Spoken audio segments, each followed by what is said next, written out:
De su familia están en el país. Noticias. Pichetto insistió con negar el desafuero de Cristina Kirchner hasta que tenga sentencia firme. El jefe del bloque peronista del Senado, Miguel Ángel Pichetto, sostuvo esta mañana que para proceder con el desafuero de una integrante de la Cámara Alta debe realizarse un juicio oral con sentencia firme. Noticias. Detuvieron al último prófugo de la causa de los cuadernos. Oscar Tomás, ex director de la entidad binacional Yacyretá, fue detenido esta mañana en la zona de Barrio Norte, en la capital federal, en el marco de la causa por presuntas coimas en obras públicas. Fuentes cercanas a la investigación indicaron que el hasta ahora prófugo fue detenido en un departamento por parte de efectivos de la Policía Federal. En 60 minutos, volvemos. Siempre hay algo para hacer en la ciudad. Este mes, Campeonato Federal del Asado, Ciudad Emergente, la Noche de los Jardines, Carrera Ciudad Verde, Día del Inmigrante, BA celebra Portugal, Uruguay, Brasil, Francia y Chile. Para más información, entra en buenosaires.gov.ar/disfrutemos BA. ¡Vamos, Buenos Aires! ¿Qué es crecer para vos? Tener el auto que siempre soñé. Viajar a conocer el país de mis abuelos. Disfrutar la primera noche en mi propia casa. Abrir las cortinas de mi negocio todas las mañanas. Dormir a mis nietos con un cuento inventado. Para cada uno, crecer es algo distinto. Lo importante es tener quien te acompañe. Banco Ciudad. Te quiere ver crecer. La legislatura de la Ciudad Autónoma de Buenos Aires convoca una audiencia pública para el día 31 de octubre a las 13 horas para tratar el nuevo Código Urbanístico de la ciudad. Los interesados en presentar reclamos y observaciones que consideren pertinentes con relación a este tema deben presentarse personalmente entre el 2 y el 26 de octubre en Perú 160, primer piso, oficina 110, de lunes a viernes de 10 a 18. También lo pueden hacer a través de la página web www.legislatura.gov.ar. Ahora te podés descargar a tu celular nuestra aplicación desde Play Store. Búscanos como AM1010 Onda Latina y escuchanos estés donde estés.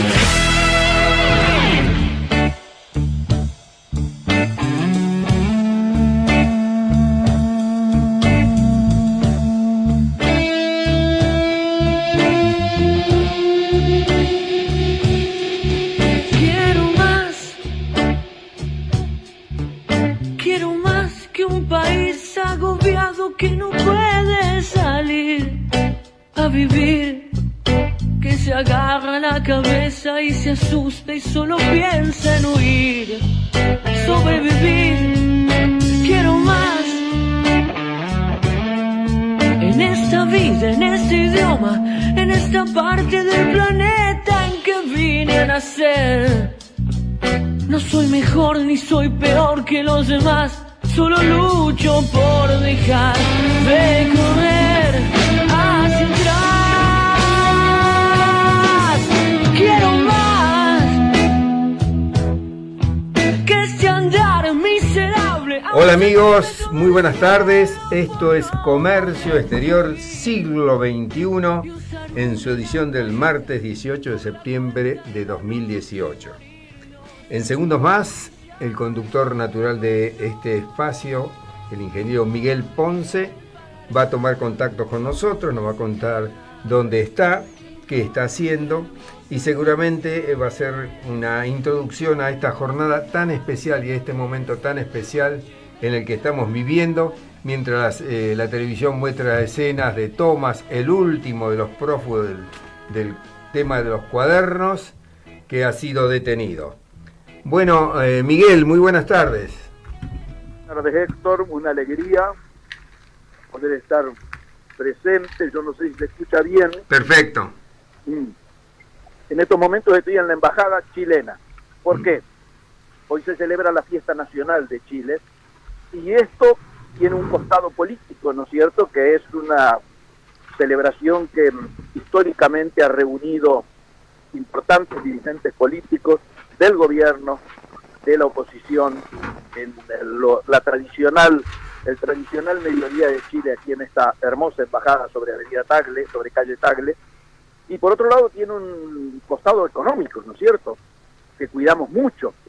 este fin de semana y hasta el día miércoles precisamente tenemos una invasión de chilenos en la Argentina, como lo han reflejado los medios, porque producto de la modificación del tipo de cambio, particularmente de argentino, pero en particular la relación, por lo tanto, que se da de la moneda chilena frente al dólar versus la moneda argentina frente al dólar, les ha resultado muy conveniente, al revés de lo que estábamos acostumbrados. El espectáculo era argentino yendo a arrasar los shopping chilenos. Esta vez la cosa ha sido al revés.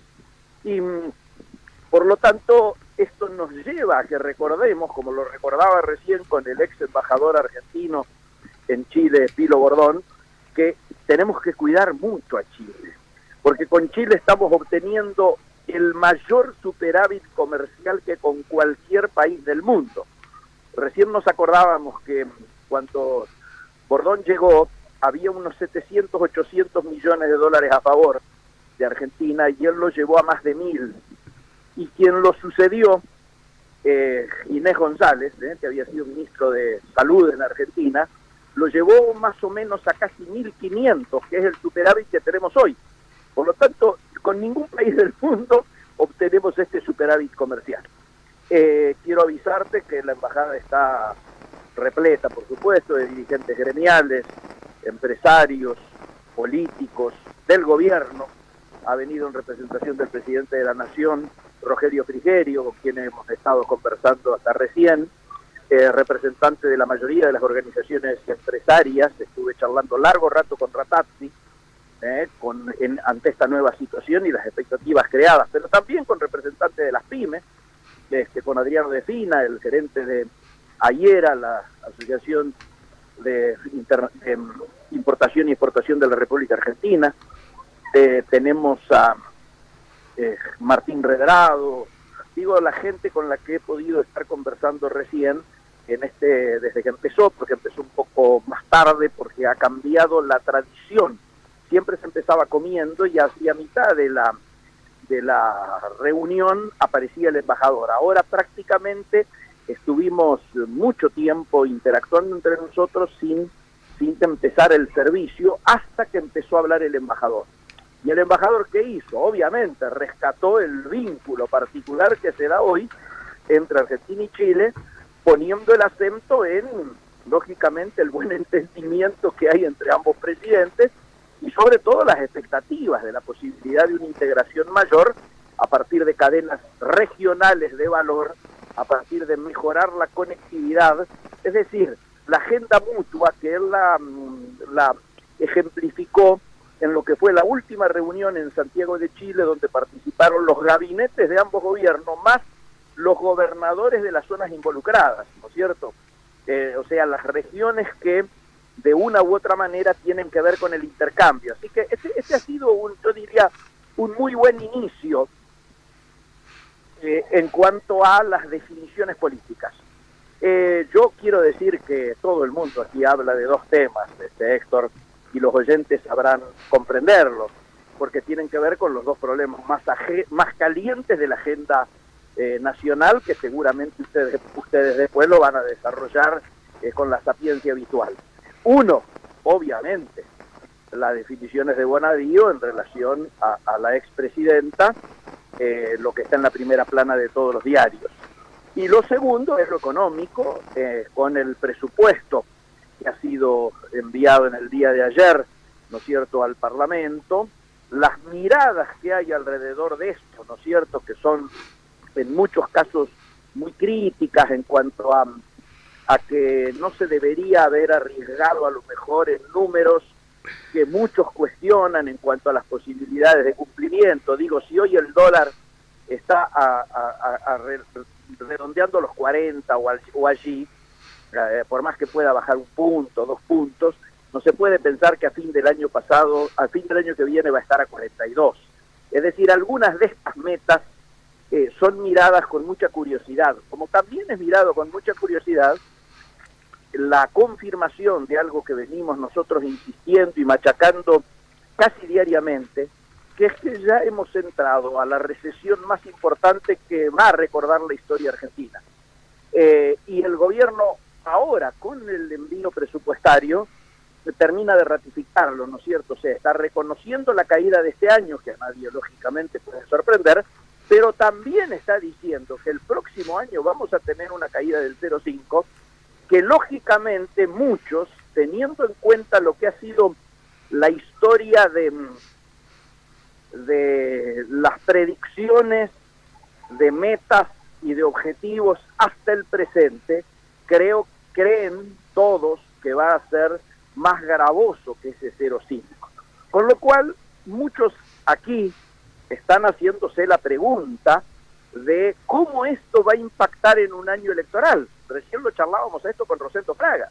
Es decir, si el propio gobierno ya está asumiendo que el año electoral va a ser recesivo, ¿qué está reflejándose o cómo está impactando esto en términos políticos? Y hay que decirlo que con mucha preocupación. Es decir, todos pensábamos que el año electoral podía empezar con dureza, pero que pasado el primer trimestre, por ejemplo, iba a empezar a haber una jerarquización y una reacción del mercado interno que hiciese llegar en condiciones que habitualmente se dan en años electorales, es decir, con un consumo interno revivido, es decir, reaccionando, saliendo de los números en rojo que hoy se está viviendo en términos de mercado interno, de cara a llegar posicionados en términos electorales con mayores probabilidades. Bueno, lo que ha sorprendido es que el propio gobierno esté reconociendo, se supone aquí que por cuidado a lo que pudiese opinar el Fondo Monetario Internacional me refiero, lógicamente, y que se haya tenido que reconocer que también el año que viene vamos a estar en recesión, es el tema que domina los corrillos aquí. Y me parece importante que esto lo tengamos en cuenta porque objetivamente muchos pensaban que lo que siempre es considerado un dibujo, ¿no es cierto?, como suelen ser o son o han sido los últimos presupuestos presentados al Parlamento argentino, se habían, yo diría, a lo mejor confundido o ilusionado, depende de dónde te pares, en que para el año que viene iban a aparecer algunos de los brotes verdes, un poco más verdes de lo que finalmente han sido colocados oficialmente en esto que se suele denominar la ley de leyes. Nos preocupa, tenemos que decirlo, no nos sorprende, nos parece por un lado responsable que esta situación se asuma, sin duda, pero por otro lado nos parece muy preocupante que estemos en una recesión que por supuesto ya está teniendo cuantificadamente algunas situaciones en términos sociales que no pensábamos que íbamos a llegar a ver. Acabo de hablar con Cristiano Ratazzi, me reconoce que la inhomogeneidad en cómo les está yendo a las automotrices es el elemento dominante hoy en esa cadena de valor tan importante. Es decir, a él le está yendo bien, le podría ir mejor, pero Brasil no reacciona con la expectativa que ellos tenían que iba a reaccionar. Pero algunos otros, como General Motors, han tenido que suspender personal hasta fin de año, y estamos hablando de 1.500 trabajadores, con un acuerdo en el cual entraron tanto ESMATA como la UOM, para lograr garantizar el no despido y una suerte de vacaciones anticipadas, que estamos hablando de todo lo que queda de septiembre, más octubre, más noviembre y diciembre, por lo menos con las plantas paradas.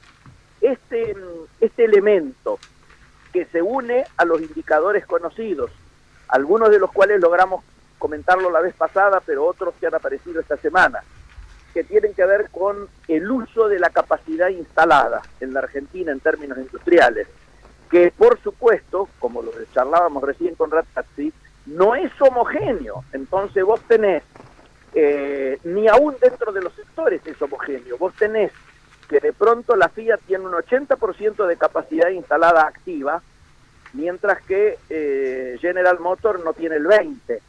pero aún así, si comparamos potencial, ¿no es cierto?, productivo, hay una sensación de que la heterogeneidad es el elemento dominante de este minuto histórico en la producción argentina, donde tenemos algunos sectores, como los del campo, que seguramente están pensando que el año que viene va a ser un año récord en cosecha, pero tenemos otros sectores vinculados al mercado interno que están sumamente preocupados por la caída, lo que ya se está reflejando en cierre de locales, en suspensiones de turnos, en algunos elementos que tienen que ver con los números de trabajadores formales en la Argentina, que por supuesto están en un tobogán en el que nadie pensaba que íbamos a estar a esta altura del partido. Entonces, quiero decir que la situación de preocupación que se ve aquí es seguramente la misma situación con la que todos estamos mirando esta actualidad, ¿no es cierto?, tan compleja. Obviamente, el costado, diríamos, no me atrevo a decirlo cholulo, pero un costado de curiosidad está vinculado a qué está ocurriendo y cómo están reaccionando muchos de los actores políticos ante esta particular situación.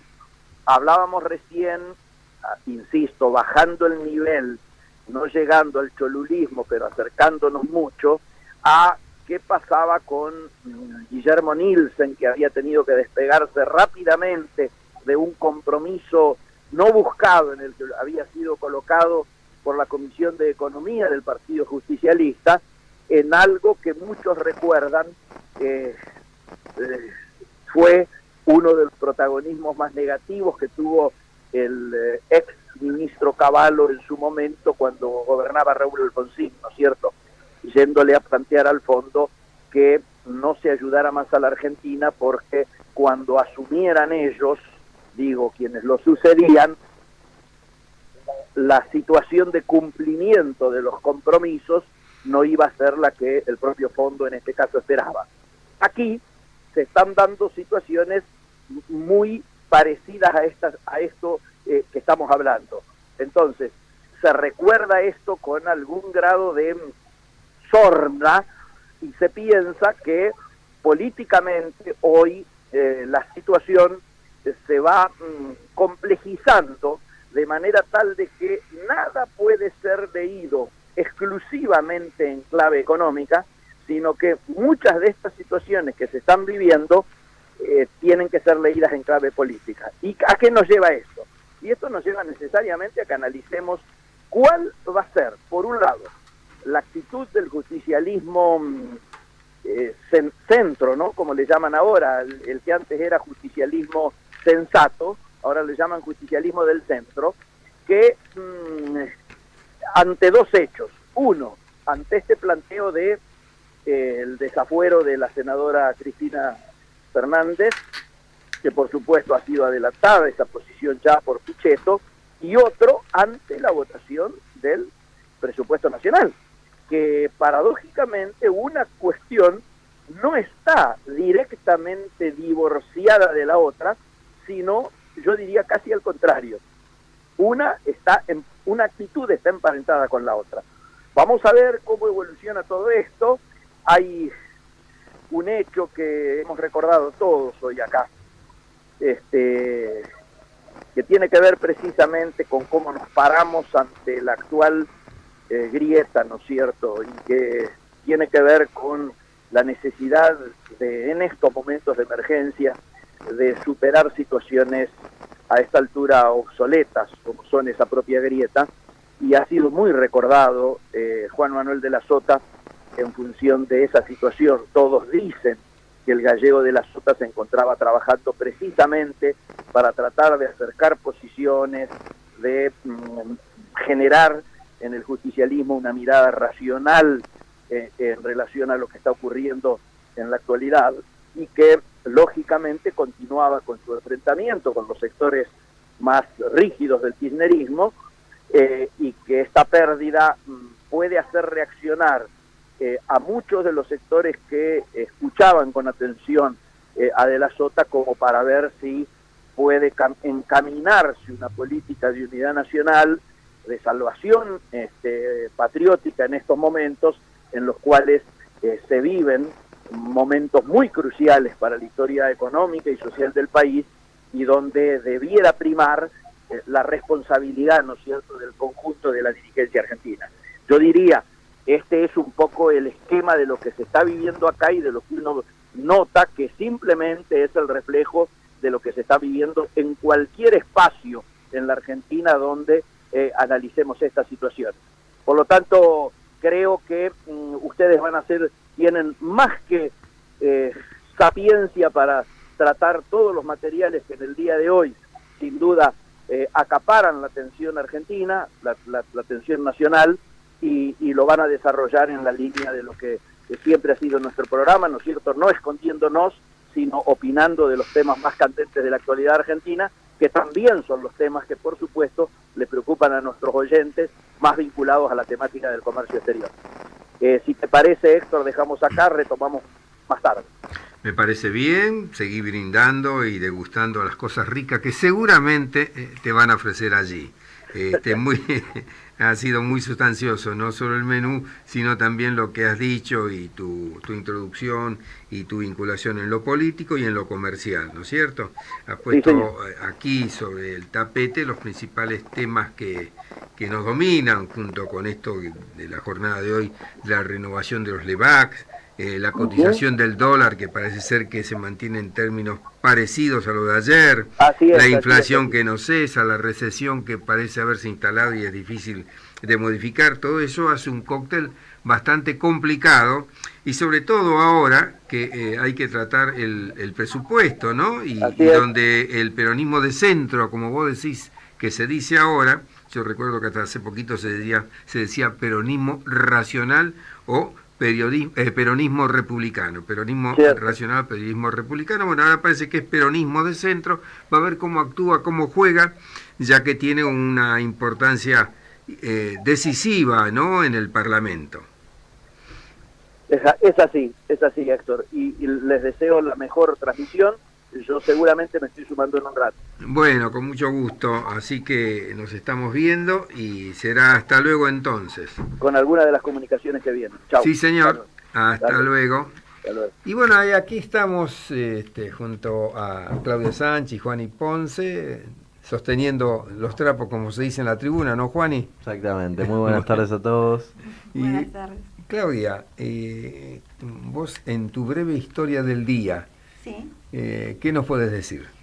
Bueno, yo nos quisiera regalar un momento que hemos vivido hace muchos años, y le voy a pedir a Aníbal si nos puede dar esa voz que la vamos a reconocer enseguida. ¿A qué momento de nuestra historia pertenece? Señores jueces, quiero renunciar expresamente a toda pretensión de originalidad para cerrar esta requisitoria. Quiero utilizar una frase que no me pertenece, porque pertenece ya a todo el pueblo argentino. Señores jueces, nunca más. Silencio en la sala. Silencio. Recordamos que es la voz de Julio César Estracera. ¿Y por qué hoy se me ocurrió dedicarle la breve historia? Porque hoy cumpliría 85 años, hoy 18 de septiembre. Había nacido en Buenos Aires en 1933, recordemos que falleció en 2015, fue abogado y fiscal, y Estracera durante la dictadura militar tuvo a cargo centenares de habeas corpus que llegaban a sus manos pidiendo por la suerte de detenidos y desaparecidos. Luego, con el retorno de la democracia, fue designado fiscal federal, por lo que impulsó la causa contra las juntas militares en 1985. En el famoso juicio a las juntas, Estracera fue asistido por Luis Gabriel Moreno Campo. El juicio se realizó entre abril 22 y el 14 de agosto de 1985 y se trataron 281 casos. Este juicio fue resultado de un decreto del gobierno de Raúl Alfonsín, según lo exigía el Código de Justicia Militar, y se realizó contra 9 integrantes de las juntas militares, incluyendo los jefes de Estado, y terminó con la condena de 5 de ellos, la mayor parte a cadenas de prisión perpetua. que era Jorge Rafael Videla y Eduardo Macera a perpetua, Roberto Viola a 17 años de prisión, Lambruschini a 8 de prisión y Orlando Ramón Agosti a 4.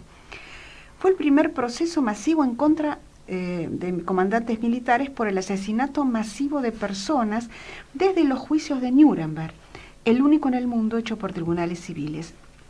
Y decía Estrasera una frase que les voy a recordar: yo jamás me imaginé que el Consejo Supremo de las Fuerzas Armadas se iba a negar a juzgar.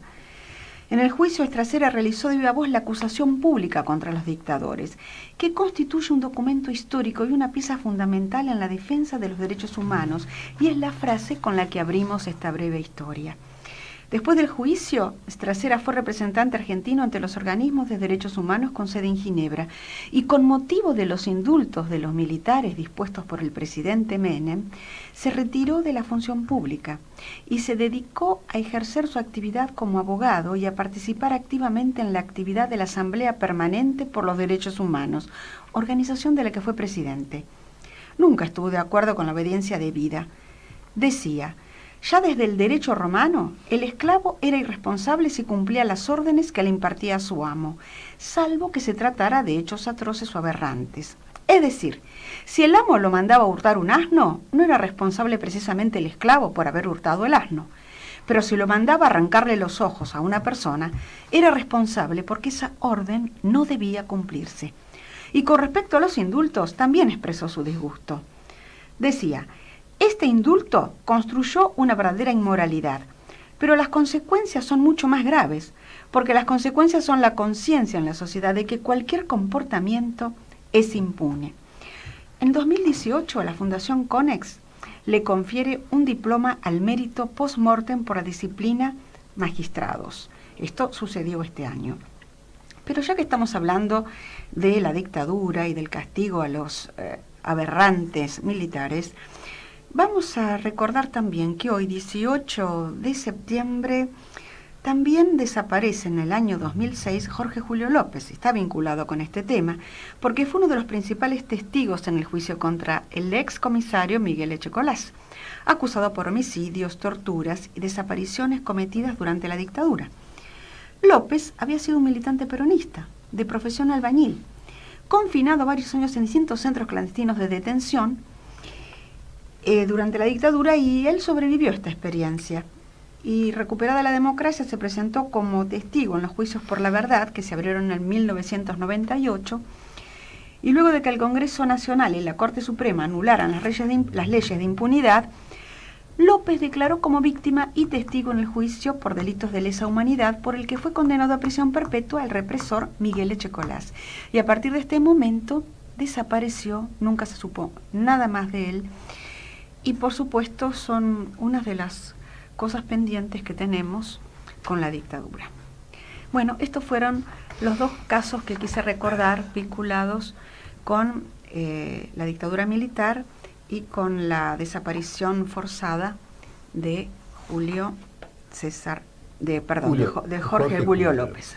Bueno, Claudia, buena síntesis, y me pareció importante esta vinculación porque un poco quedó en el olvido el tema de López, ¿no? Sí. El albañil desaparecido en democracia. Sí. Así que está bien la relación de unos con otros. Ustedes habrán alcanzado a oír que al final de las palabras finales de Estrasera se escuchaban aplausos. Sí. Fue el único aplauso y la única manifestación que durante todo el juicio se observó.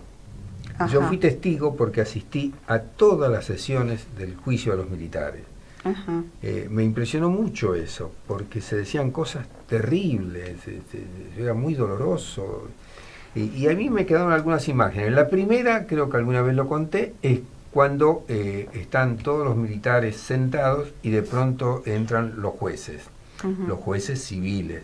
Sí. Y apenas empiezan a acercarse al estrado, inmediatamente todos los militares se ponen de pie. Sí, eso es impactante. Fue impactante. Dice, bueno, acá sí, algo cambió, porque no nos olvidemos. Ese juicio a la Junta es recordado en el mundo porque es el único caso donde una autoridad civil, un gobierno democrático, lo juzga. Claro. Y no juzga a un ejército derrotado como fue el juicio del Nuremberg respecto de los alemanes. Era un ejército que todavía tenía mucho poder. De hecho, Alfonsín lo sufrió, claro, ese poder. Recordemos el caso de los Cara Pintada. Por supuesto. Y los levantamientos, ¿no? Sí, así efectivamente es. Entonces, ese juicio tiene una relevancia enorme. Y el hecho de ver cómo todos esos señores que se habían convertido en amos y señores de vidas y haciendas, porque no nos olvidemos que hubo mucha corrupción también y muchos robos, de pronto se sometía en ese acto a la justicia civil, a la justicia democrática. Me pareció muy, muy importante. Otro aspecto fue, como decía, es que a pesar de los momentos muy tensos, muy sostenidos, muy dolorosos, durante todo el juicio, y vos diste la fecha de cuánto tiempo duró ese juicio, ¿desde cuándo? De abril hasta agosto, o sea, 22 de abril al 14 de agosto. Bueno, en ningún momento se oyó un comentario, un aplauso, un silbido, una manifestación pública. La gente asistió muy respetuoso en un silencio profundo. Recién, cuando Estracera pronunció las palabras, señores jueces, nunca más, sí, cuando estalló, era como una cosa muy contenida, muy adentro, que estalló, fue conmovedor. Y bueno, el jurado tuvo que hacer, los jueces tuvieron que hacer lo que correspondía, pedir silencio, amenazar con desalojar la sala y todo eso, pero ya estaba. Pero fue algo tan esperado que todavía fue poco el aplauso. Claro. En realidad era una esperanza que había sido como a la que se había aspirado, ¿no? Se había aspirado a ese momento, y era una gran esperanza ver que realmente se aparecía el castigo merecido, aunque a veces uno aspiraba más. Después lamentablemente eso terminó en un indulto de Menem, claro, lamentable por otra parte, y bueno, las cosas se confundieron un poco, luego se reabrieron las causas. Pero lo de Estracera es muy significativo, muy oportuno para esta fecha. Bueno, nosotros seguimos con el programa esperando una nueva entrada de Miguel Ponce, pero vamos a ver a otro Ponce, a Juani, que va a hacer una introducción a su habitual columna de marketing deportivo. Sí, ¿cómo andan? Sí, tenemos varias noticias vinculadas al marketing deportivo, pero rápidamente voy a repasar algo de actualidad así dura, concreta, de este momento exacto, que están jugando la Champions League. Ha vuelto la Champions League, están jugando la fase de grupos. En este momento estamos viendo al Inter de Mauricio Pochettino, al Tottenham de Mauricio Pochettino contra el Inter de Mauro Icardi. Están jugando por la UEFA Champions League, va 0-0 este partido que se está disputando en el San Siro allá en Milano. También está jugando el Barcelona de Messi, está ganando 1-0 al PSV, golazo de tiro libre de Messi, increíble, lo que te quería mostrar recién pero era complicado. Por arriba de la barrera la acarició espectacular con una comba que se fue abriendo hacia el ángulo, así que increíble gol. Después está jugando el Mónaco. ¿De derecha a izquierda fue? Fue... Sí, posicionado a la derecha, una rosca que se fue yendo más a la derecha. Es el momento más efectivo de Messi. Sí, en los tiros libres son impresionantes cómo le está pegando Lionel. Después, bueno, a partir de las 4 de la tarde arrancan otros partidos. Mónaco Atlético de Madrid, de Cholo Simeone. El Brujas contra el Borussia Dortmund. Napoli contra Belgrado. Liverpool Paris Saint-Germain. Este es el partido de la fecha. Liverpool Paris Saint-Germain, que plagado de estrellas. Un partido lleno de jugadores de primera. Recordarnos algunas del París. De París, Neymar, Mbappé, Cavani, pero sobre todo Neymar y Mbappé, Thiago Silva, y bueno, el de Liverpool, Salah, el que tuvo que ir lesionado en la final de la Champions League pasada. Egipcio. Sí, Salah, Mané, que es un grandísimo jugador, Firmino, Henderson. No, va a ser un partidazo a las 4 de la tarde, lo voy a ver, es muy importante. Después, el Schalke contra el Porto, Galatasaray contra el Lokomotiv, cierran lo que es la fecha de la Champions League de hoy. Y bueno, obviamente, como sabrán, mañana juega Independiente contra River a las 7:30. Partido. Que también lo vas a ver. Sí, súper importante. Termina y arranca Boca contra Cruzeiro a las 10 menos cuarto. Dos partidos fundamentales. Veremos también el Manchester juega. Vimos muchos hinchas del Cruzeiro recién en el centro, ¿no? Sí, con su camiseta ese azul Francia, claro, que es muy bonito. Es muy importante, sí. Y bueno, pasando ya al marketing deportivo, te cuento que se vienen los... Pero antes una preguntita tengo. La Champions League es el campeonato más importante y más lindo del mundo. A nivel clubes, sí, completamente. A nivel selecciones el Mundial, a nivel clubes la Champions League, sin dudas es lo más importante que hay. Y es como ganarlo lo más meritorio de todo, ¿viste? Porque en lo que es el Mundial es muy meritorio, pero tiene mucho que ver en dónde te tocó nacer. En cambio, en la Champions League, vos tenés que llegar a la elite mundial. Haya nacido donde haya nacido. Un seleccionado de seleccionados. Claro, entonces primero tenés que llegar a un equipo que esté en condiciones de ganar la Champions League, o sea, ser el mejor equipo del mundo. Entonces para mí tiene más mérito incluso la Champions que el Mundial por eso. Porque en el Mundial está bien, si te tocó nacer en una selección plagada de estrellas van a tener más chances. Pero en una Champions League vos tenés que llegar a integrar esa selección de estrellas. Entonces, lo veo como más meritorio. Juani, ¿y quién se perfila como y esta Champions se comenta. O sea, tiene muchas chances de llevárselo al Barcelona, porque se reforzó bien, porque al Madrid se le fue Cristiano Ronaldo, y hay que ver si en la Juventus logra una adaptación así tan rápida como para poder llevarse la Champions League. El primer gol le costó llegar. Sí, le recostó, unos 8 partidos más o menos, sí, le recostó hacer el primer gol. Pero bueno, el Barcelona es el primer candidato, después está cerca la Juve por esto de Cristiano y porque tiene un equipazo. El París también, el Manchester City son como los grandes candidatos. El Manchester City es el mejor equipo de la Premier League, sin duda, de Inglaterra. Pero el Barça es quien se perfila como principal. Dame una explicación, porque el Barça pareció que en algún momento terminaba su ciclo. Es más, hay publicaciones de Barcelona en la cual se hacía hincapié en eso, que ya era un equipo viejo, que ya había dado lo que tenía y que empezaba la decadencia. Sin embargo, pareciera ser que se rehizo. Sí, o sea, lo que está viendo es un cambio un poco de estilos, porque antes se apostaba únicamente a la tenencia de balón constante y todo el tiempo jugaron jugadores como Iniesta y Xavi, y ahora de pronto ves que incorporan a un Arturo Vidal, que tiene otro estilo completamente diferente, mucho más aguerrido, mucho más de agarrar la lanza, ir para adelante, vertical, pero no tan horizontal. No está jugando tanto, no tiene tantos minutos de cancha. No está jugando tanto por ahora, pero digo, lo que está viendo a nivel cambio es por ese lado, de empezar a comprar jugadores rapiditos y no tan de repente tener lo que no tenía, que era la explosión de un contragolpe. Sí, total, ¿no? Ahí con Dembélé, un poco con Coutinho y demás. Bueno, Coutinho sobre todo está haciendo ese trabajo que hacía Messi de arrancar por una de las bandas, por la de izquierda. Peligrosísima, arrancando por la izquierda, al revés de Messi, claro, ¿no? Sí, total. Y de pronto cruzar la de derecha. Total. Y lo que tiene Coutinho muy bueno es el disparo de media distancia, media y larga distancia, le pega increíble desde lejos y ya ha hecho varios golazos en Barcelona, Sí, veremos, ahora le está ganando 1-0 el PSV de Holanda, gran equipo holandés, así que hoy será una magnífica jornada de Champions League. Lo que te contaba es que se vienen ahora los 42 kilómetros de Buenos Aires, hecho que patrocina Adidas.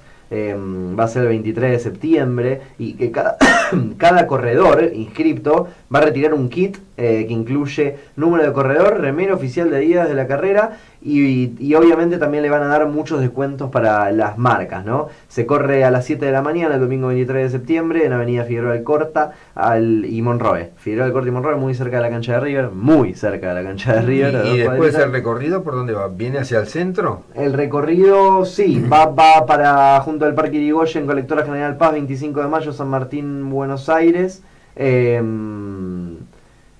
Pero ahí se retiran los kits. En el Parque Irigoyen, Colectora General, ahí se van a retirar los kits. Y va suele ir hacia el centro, suele terminar como por la zona del obelisco. Hasta acá no dice hacia qué lado se dirige, pero sí que nada, como es más patrocinado de Adidas, hace foco en esto, en que los participantes después de correr van a tener, aparte del kit que le brinda a la marca especialmente para la carrera, un 20% de descuento en general en todas las cosas que quieran comprar y va a poder ser vendido en 3 cuotas sin interés. El viernes 21 de septiembre de 10 a 20 horas y sábado 22 de septiembre de 10 a 19:30 van a poder retirar. ¿Esto de la ventaja económica de la marca es novedoso? Lo de la ventaja económica no es novedoso, de que le den ventaja a los participantes. De que puedan comprar con descuento, en cuotas sin interés y demás. No, porque para correr, cuando suelen hacer estas cosas de... No, porque hablan de compras, ¿no? Es decir, que tenés...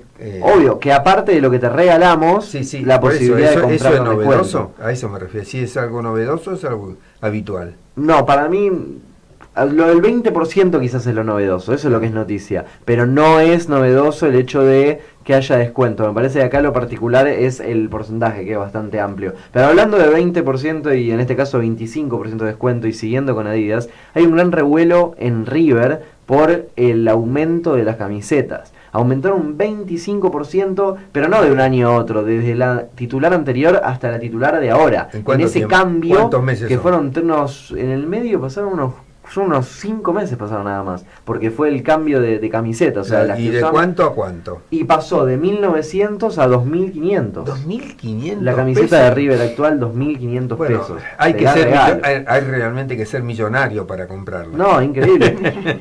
Quejas en las redes sociales, en los locales. No, sí, no tengo pensado que incorporarla. Lo que tiene de interesante es que viene sin sponsor. Eso sí, por primera vez. Sponsor. No hay sponsor. Como en los orígenes. Claro, solo la marca, no hay sponsor, no hay... La cosa fue que no, River... pues en los orígenes ni la marca tenía. No, claro, no llegó a un acuerdo con ningún auspiciante. Iba a llegar a uno a Qatar con Boca, pero Boca se lo sopló, o sea, Angelis y demás. La dirigencia se dijo que, bueno, uno o el otro, les dio a elegir, no podían tener a los dos. Eso se lo impuso Boca y eligieron a Boca y River se quedó sin, y en vez de regalarse a algún auspiciante cobrando menos de lo que River puede cobrar, dijo, no, ¿sabes qué? Vamos a volver con toda y ahora nos quedamos sin marca este semestre. Yo recuerdo que en una época era común eso de sponsorear a más de un equipo. Quilmes, por supuesto, después llegaba a Quilmes, a Boca y a Vélez. Y a Vélez. BBVA. Y después el Banco Francés, claro que tanto sponsoreaba a Boca como a River. O sea que siempre estaba presente en la cancha. ¿Y ahora qué ocurre? ¿Se rompió ese criterio? Y se rompió ese criterio, sí, porque ahora es que es esto que te digo, no llegaron a un acuerdo, entonces preferir no tener marca antes que regalarse con algún contrato menor al que River puede llegar a obtener. Se explica mucho esto del aumento al factor dólar, obviamente, de que está todo más caro, pero te doy un ejemplo, la campera de lluvia de River pasó de 2.339 pesos a 3.119 en menos de un mes. Este cambio fue en menos de un mes. Esa es la finita, la livianita, sí. ¿No? Es decir, una suba de un 26% en menos de un mes. Y así con toda la indumentaria. Pero yo te decía... ¿Tiene algo que ver el dólar o son Mirá, prendas importadas? O sea, a Alemania no le molesta el dólar, pero no, se fabrica acá, las de River, sí, son acá. Entonces, bueno, hay todo un problema en redes sociales, Twitter, Instagram, por esto de que el hincha de River lo que tiene, que lo distingue del resto, es que ni bien saca la camiseta y colas en el museo, y siempre hay como una preventa un poquito más barato y nada, es el equipo argentino que más merchandising vende en total. Antes era Racing, ¿te acordás? Y después pasó a ser River y bueno, y entonces es como muy influyente este aumento del 26% en un mes, como estoy diciendo acá, porque yo te decía lo de 5 meses del cambio cuál fue el cambio de la camiseta titular, pero si comparás el precio de otros tipos de productos en un mes, 26%, es terrible. Ahora Netflix tiene 2 series de Boca. Sí, ¿Tiene alguna de River? De River no. En el capítulo 3 de la serie de Boca te muestran gran parte de lo que fue la superfinal, y eso causó mucho revuelo en las redes sociales, porque Boca perdió esa superfinal el 14 de marzo, y hay como un capítulo así de recordar ese suceso, es medio raro, ¿viste? Como, bueno, quizás puede ser que si no lo mencionás queda mal, pero si lo mencionás puede ser incluso peor para el hincha, porque ese documental no lo ve gente de otro equipo, lo ve hinchas de Boca, entonces es raro que le esté mostrando. Vos mencionaste el Museo de River, ¿lo visitaste, lo conocés? Sí, varias veces, es un museo increíble, lo único bueno de la gestión de Aguilar en los 8 años de mandato fue el Museo de River, sí. ¿Y el de Boca lo conocés? El de Boca, el museo, no, sé que... Yo lo conozco y es fantástico, te digo que es fantástico. Y hay que ir. Toda la visita guiada, sí, que pasan por el estadio, el verde césped, que se hacen la foto con las Copa Libertadores adentro del estadio, eso sí, clásico, turístico, pero no, en lo que es el museo, no lo conozco. En el Museo de River también hay visitas turísticas Sí, para hay una gran extranjeros. visita, todo el museo está como ideado por pasar por una máquina del tiempo, ¿viste? Ay, qué lindo. Entonces arrancás en la primera época, En la Boca más también, antigua, en la Boca también. ahí va, y vas pasando por los distintos, tenés como distintas habitaciones y hay como un relato y unas pantallas que te hacen un relato histórico de la época, te da un contexto político de cómo se estaba viviendo en cada momento y cómo le iba a River en este contexto político de cada década, está dividido Qué en décadas. bueno, No, sí. está buenísimo, no hay que perderse visitar el Museo de River. Bueno, y después cambiando de marca, un cambio de frente, hablando de fútbol, pasamos a Nike, porque la verdad es que yo les contaba la semana pasada o la anterior, ¿verdad? No me acuerdo, creo la semana pasada, que Nike estaba causando gran revuelo en Estados Unidos por esta nueva campaña de Just Do It de el jugador de fútbol americano de Colin Kaepernick, que se había arrodillado en el himno estadounidense y eso le costó 2 años de no tener equipo. Bueno, y Nike lo usó como bandera, como abanderado de la nueva campaña de Just Do It, cosa que no le gustó para nada a Donald Trump, y esto que hizo al principio complicó las ventas y después hizo que se subieran un 30% con respecto al año pasado, entonces que fue una campaña buena. Y sabes que Jennifer Lewis estuvo en los premios Emmy el otro día y fue vestida toda de Nike. Y entonces se hubo pregunta, ¿pero por qué fuiste de Nike? Rarísimo, cuando suelen ir de gala y demás. Además es una fiesta de gala. Sí, totalmente. Y ella fue toda vestida así, en conjuntito de Nike rojo y negro. Y la explicación que dio dice, visto de Nike para aplaudirlos por apoyar a Colin Kaepernick y su protesta contra la injusticia racial y la brutalidad policial, dijo. Que fue a días por eso. I'm wearing Nike to applaud them for supporting Colin Kaepernick and his protest against racial injustice and police brutality. O sea que apoya plenamente la campaña en contra a favor. ¿Y la platea de él? cómo lo recibió ese mensaje? No, parece que muy bien, porque pensá que todo lo que venga, o sea, el plano artístico obviamente va a apoyar una moción en contra de la brutalidad policial y Ella además es una artista negra. Sí, exactamente, afroamericana. Y bueno, también por otro lado, hay unas zapatillas nuevas de Under Armour, la marca esta de Stephen Curry, que Stephen Curry le hizo tan conocida en Estados Unidos y que tiene porcentaje directamente de lo que es la marca, o sea, es más que la cara. ¿Qué significa una zapatilla inteligente? Una zapatilla inteligente porque dice cómo, o sea, te dice cómo entrenaste, te pasa la estadística de tu entrenamiento, una zapatilla que se llama la Phantom, sale 140 euros. Son unas zapatillas que recogen la información sobre distancia, calorías y el impacto de la pisada. Lo que hace es como una zapatilla media también, que lo que hace es que con un sistema HOVR Connected, es un chip que está ahí en la zapatilla, recoge esa información y vos después la podés revisar a esta info mediante una aplicación de celular. O sea, vos pulsera inteligente, zapatilla inteligente, teléfono inteligente, estamos todos yendo para el lado de las estadísticas. Y está bueno eso, o sea, ¿qué es lo que la hace inteligente? Las HOVR Connect disponen de un chip en la suela que hace las veces de sensor y también de emisor Bluetooth. Así pueden registrar los pasos y luego enviarlos a la aplicación Map My Run, que debe estar instalada en el smartphone del usuario. Para activar el sensor y conectarlo a la app, Under Armour ha inventado un curioso sistema. Solo hay que activar el software y agitar la zapatilla derecha. De esa forma se inicia el reconocimiento mutuo de ambos dispositivos. Increíble. ¿Se consigue acá? No.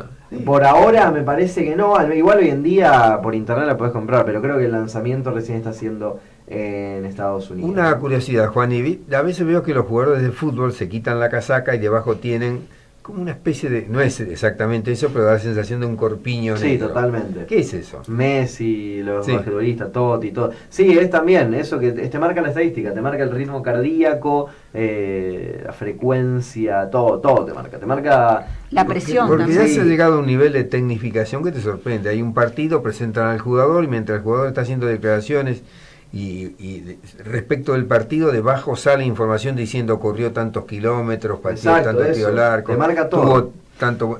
¿Cómo lo logran? Son 22 tipos corriendo, le sacan la cantidad de metros a cada uno, la cantidad de pases, y por la eso cantidad de asistencia. Por eso se pone esa especie de corpiño, es tecnología 2018. Pensá que en la NBA toda esta tecnología ha servido para que cada jugador tenga una cantidad de minutos disponibles para jugar cada partido y hacen una rotación de manera tal que el jugador nunca supere esos minutos, porque supuestamente si supera esos minutos empieza a estar en una franja de tiempo muy con mucha posibilidad de lesiones.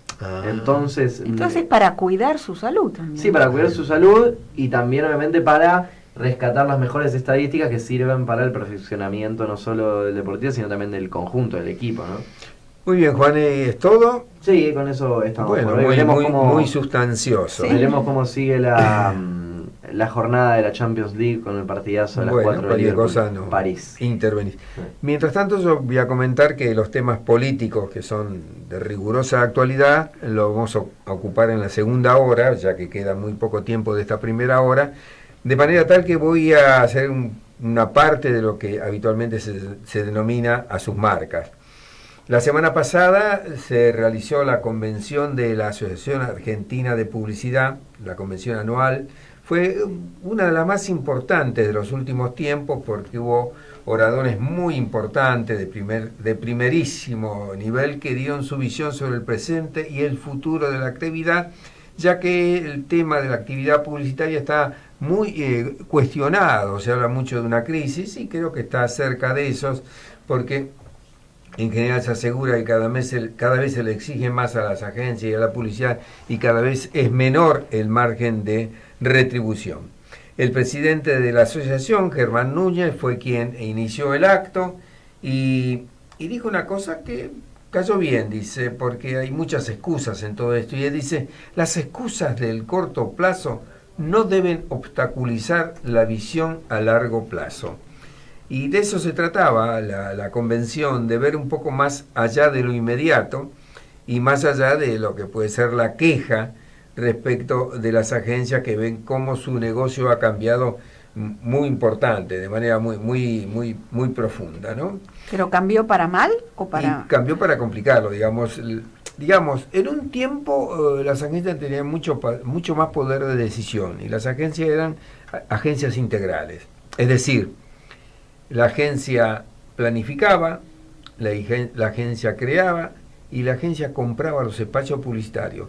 Y su ganancia estaba allí, ¿no? En eso. Luego la cosa cambia, las empresas deciden que no, que ellos quieren comprar el espacio, de manera que le pagan un fee o fijan un precio por los trabajos que realiza. Y ahí aparecen las centrales de medios que son las que compran los espacios porque es un movimiento financiero de alto volumen.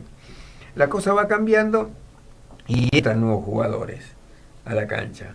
Ya las agencias pasan a ser especializadas en algo, algunas se convierten verdaderamente en boutique, otras son casi agencias cautivas de distintas marcas y algunas marcas tienen agencias cautivas que hacen la publicidad. Agencias propias de la marca. Agencias que trabajan dentro, claro, para la marca exclusivamente. Así que está bastante complicado el tema. A todo esto, ahora viene la tecnología, viene Internet, la torta se reparte en más partes y viene la discusión de si la agencia tradicional va a desaparecer o no y cómo van a ser los nuevos jugadores. Yunes se refirió a los distintos frentes, incluido ese, el código de ética, las regulaciones de los concursos de cuentas, la educación, los esquemas de remuneración, que siempre es la parte más conflictiva, las exportaciones, el impacto de la inflación y los retrasos en la cadena de pago, entre otros temas. Fue muy bien recibido y fue importante el informe que dio Guillermo Oliveto, que es el creador y el titular de la consultora W, que hizo un trabajo junto al Observatorio de la Asociación Argentina de Publicidad, y que dio un diagnóstico estratégico de la industria de la creatividad. No se habla solo de publicidad, sino de creatividad. Así como en algún momento la Asociación Argentina de Publicidad dejó de llamarse Asociación Argentina de Agencias de Publicidad, y ahora es Asociación Argentina de Publicidad porque abarca las agencias, abarca las centrales de medios, abarca las productoras, es decir, se ha reformulado. Entonces ahora se está hablando directamente de creatividad, ¿no? y dio algunas cifras de este estudio que fue de varios meses y fue muy profundo. Dice que actualmente la torta publicitaria se distribuye en 450 agencias, o sea que bajó del número de 500 que era el que se tenía así en mente, y que la dotación promedio de las agencias es de 24 personas, o sea que también bajó el número de personas trabajando de manera directa en las agencias de publicidad. Pero en cambio que la creatividad es fuente de trabajo para más de 50.000 personas, de los cuales 10.500, o sea, una quinta parte, lo hace en forma directa e impacta en otras industrias como el cine, la radio, la literatura, el teatro y la música. Y fíjate vos qué observación, dice, para pensar en una industria es al revés de lo que se hace para pensar para una marca. Hay que resaltar lo que nos unen cuando se piensa en la industria y no los que nos diferencian. Claro, cuando se hace publicidad lo que se busca es manifestar el diferencial. Yo soy diferente, por eso te pido que me compres. Y acá dice, si queremos desarrollar una industria, lo que hay que pensar es de qué cosas tenemos que nos unen y no las que nos separan. Según la investigación, 7 de cada 10 agencias serían de capital nacional. Digamos que eso puede considerarse un dato positivo o favorable, dado la situación del país. ¿Por qué? Frente al problema del dólar, las agencias que tienen dependencias con el exterior, las que pertenecen a las redes, a los holding, tienen menor capacidad de respuesta porque tienen que pedir permiso, le ponen planes, le ponen metas, le ponen otras cosas. Y una agencia de capital local que vive la realidad del momento puede moverse con mayor elasticidad y mayor rapidez. Y en creatividad destacó que están todos de acuerdo en que la importancia de que se incluyan otros saberes en el proceso creativo es fundamental, ya que la industria está siendo desafiada por nuevos competidores disruptivos derivados de la tecnología. La tecnología también en la publicidad provocó cosas como esta. O sea que no solamente el periodismo se ve invadido por las redes sociales, también la publicidad, con aportes. Claro, sí, así es. Con aportes de la gente común. Sí, claro. Y a veces hay avisos que se toman de las redes. Hay avisos anuncios que, por ejemplo, en el Super Bowl, Doritos, por ejemplo, convoca a los particulares a hacer hace un concurso de creatividad y después puede hacer un profesional o un no profesional, o puede ser un estudiante, esa creatividad que le gustó y lo instrumenta. Ajá. En otro momento vamos a hablar de la industria del futuro, que lo presentaron como la industria 4.0, ya que estamos entrando en el final de la primera hora. Retomaremos luego entonces Aníbal nos transporte al servicio informativo y a los auspicios. Así que hasta luego.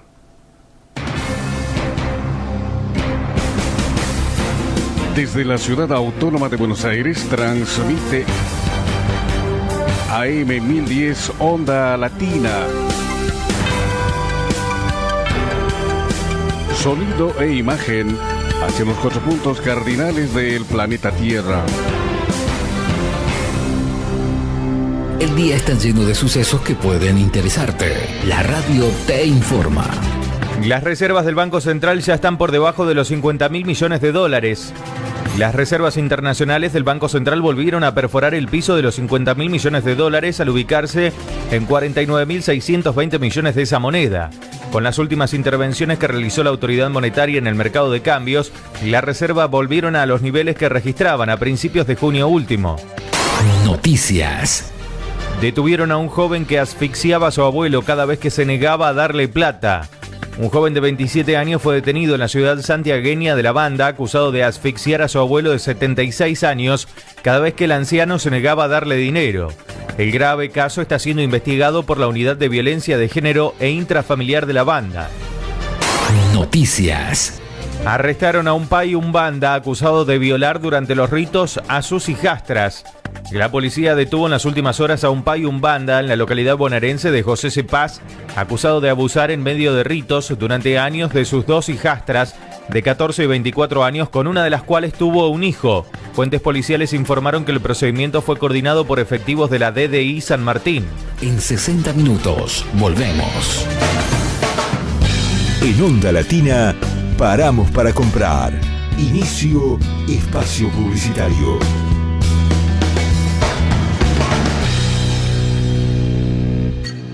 Visítanos en nuestra página web www.am1010ondalatina.com e interactúa con nosotros.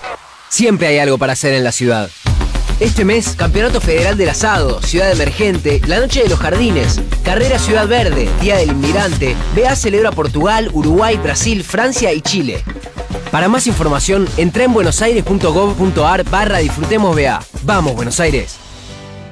¿Qué es crecer para vos? Tener el auto que siempre soñé. Viajar a conocer el país de mis abuelos. Disfrutar la primera noche en mi propia casa. Abrir las cortinas de mi negocio todas las mañanas. Dormir a mis nietos con un cuento inventado. Para cada uno, crecer es algo distinto. Lo importante es tener quien te acompañe. Banco Ciudad. Te quiere ver crecer. La legislatura de la Ciudad Autónoma de Buenos Aires convoca una audiencia pública para el día 31 de octubre a las 13 horas para tratar el nuevo Código Urbanístico de la ciudad. Los interesados en presentar reclamos y observaciones que consideren pertinentes con relación a este tema deben presentarse personalmente entre el 2 y el 26 de octubre en Perú 160, primer piso, oficina 110, de lunes a viernes de 10 a 18. También lo pueden hacer a través de la página web www.legislatura.gov.ar.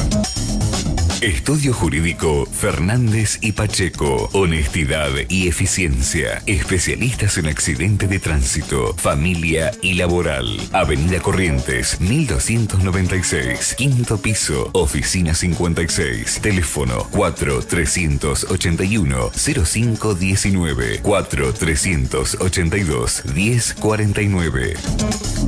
¿Sabías que tomar antibióticos sin receta es un riesgo para la salud de todos? La automedicación aumenta la resistencia de las bacterias. Por eso, usa antibióticos únicamente si te los receta un médico o un odontólogo. Tómalos siguiendo sus indicaciones y asegúrate de completar el tratamiento. No uses antibióticos que te hayan sobrado ni los compartas con otra persona. Si los usas mal, los antibióticos pueden ser ineficaces cuando realmente lo necesites. Ministerio de Salud. Presidencia de la Nación. Ahora te podés descargar a tu celular nuestra aplicación desde Play Store. Búscanos como AM1010 Onda Latina y escuchanos estés donde estés. Para comunicarte con nosotros, podés llamarnos a los teléfonos 4372-2841, 4372-3061. O a nuestro contestador automático 5256-9640. Volvemos a nuestra programación habitual. Volvemos a Onda Latina. Fin de espacio publicitario.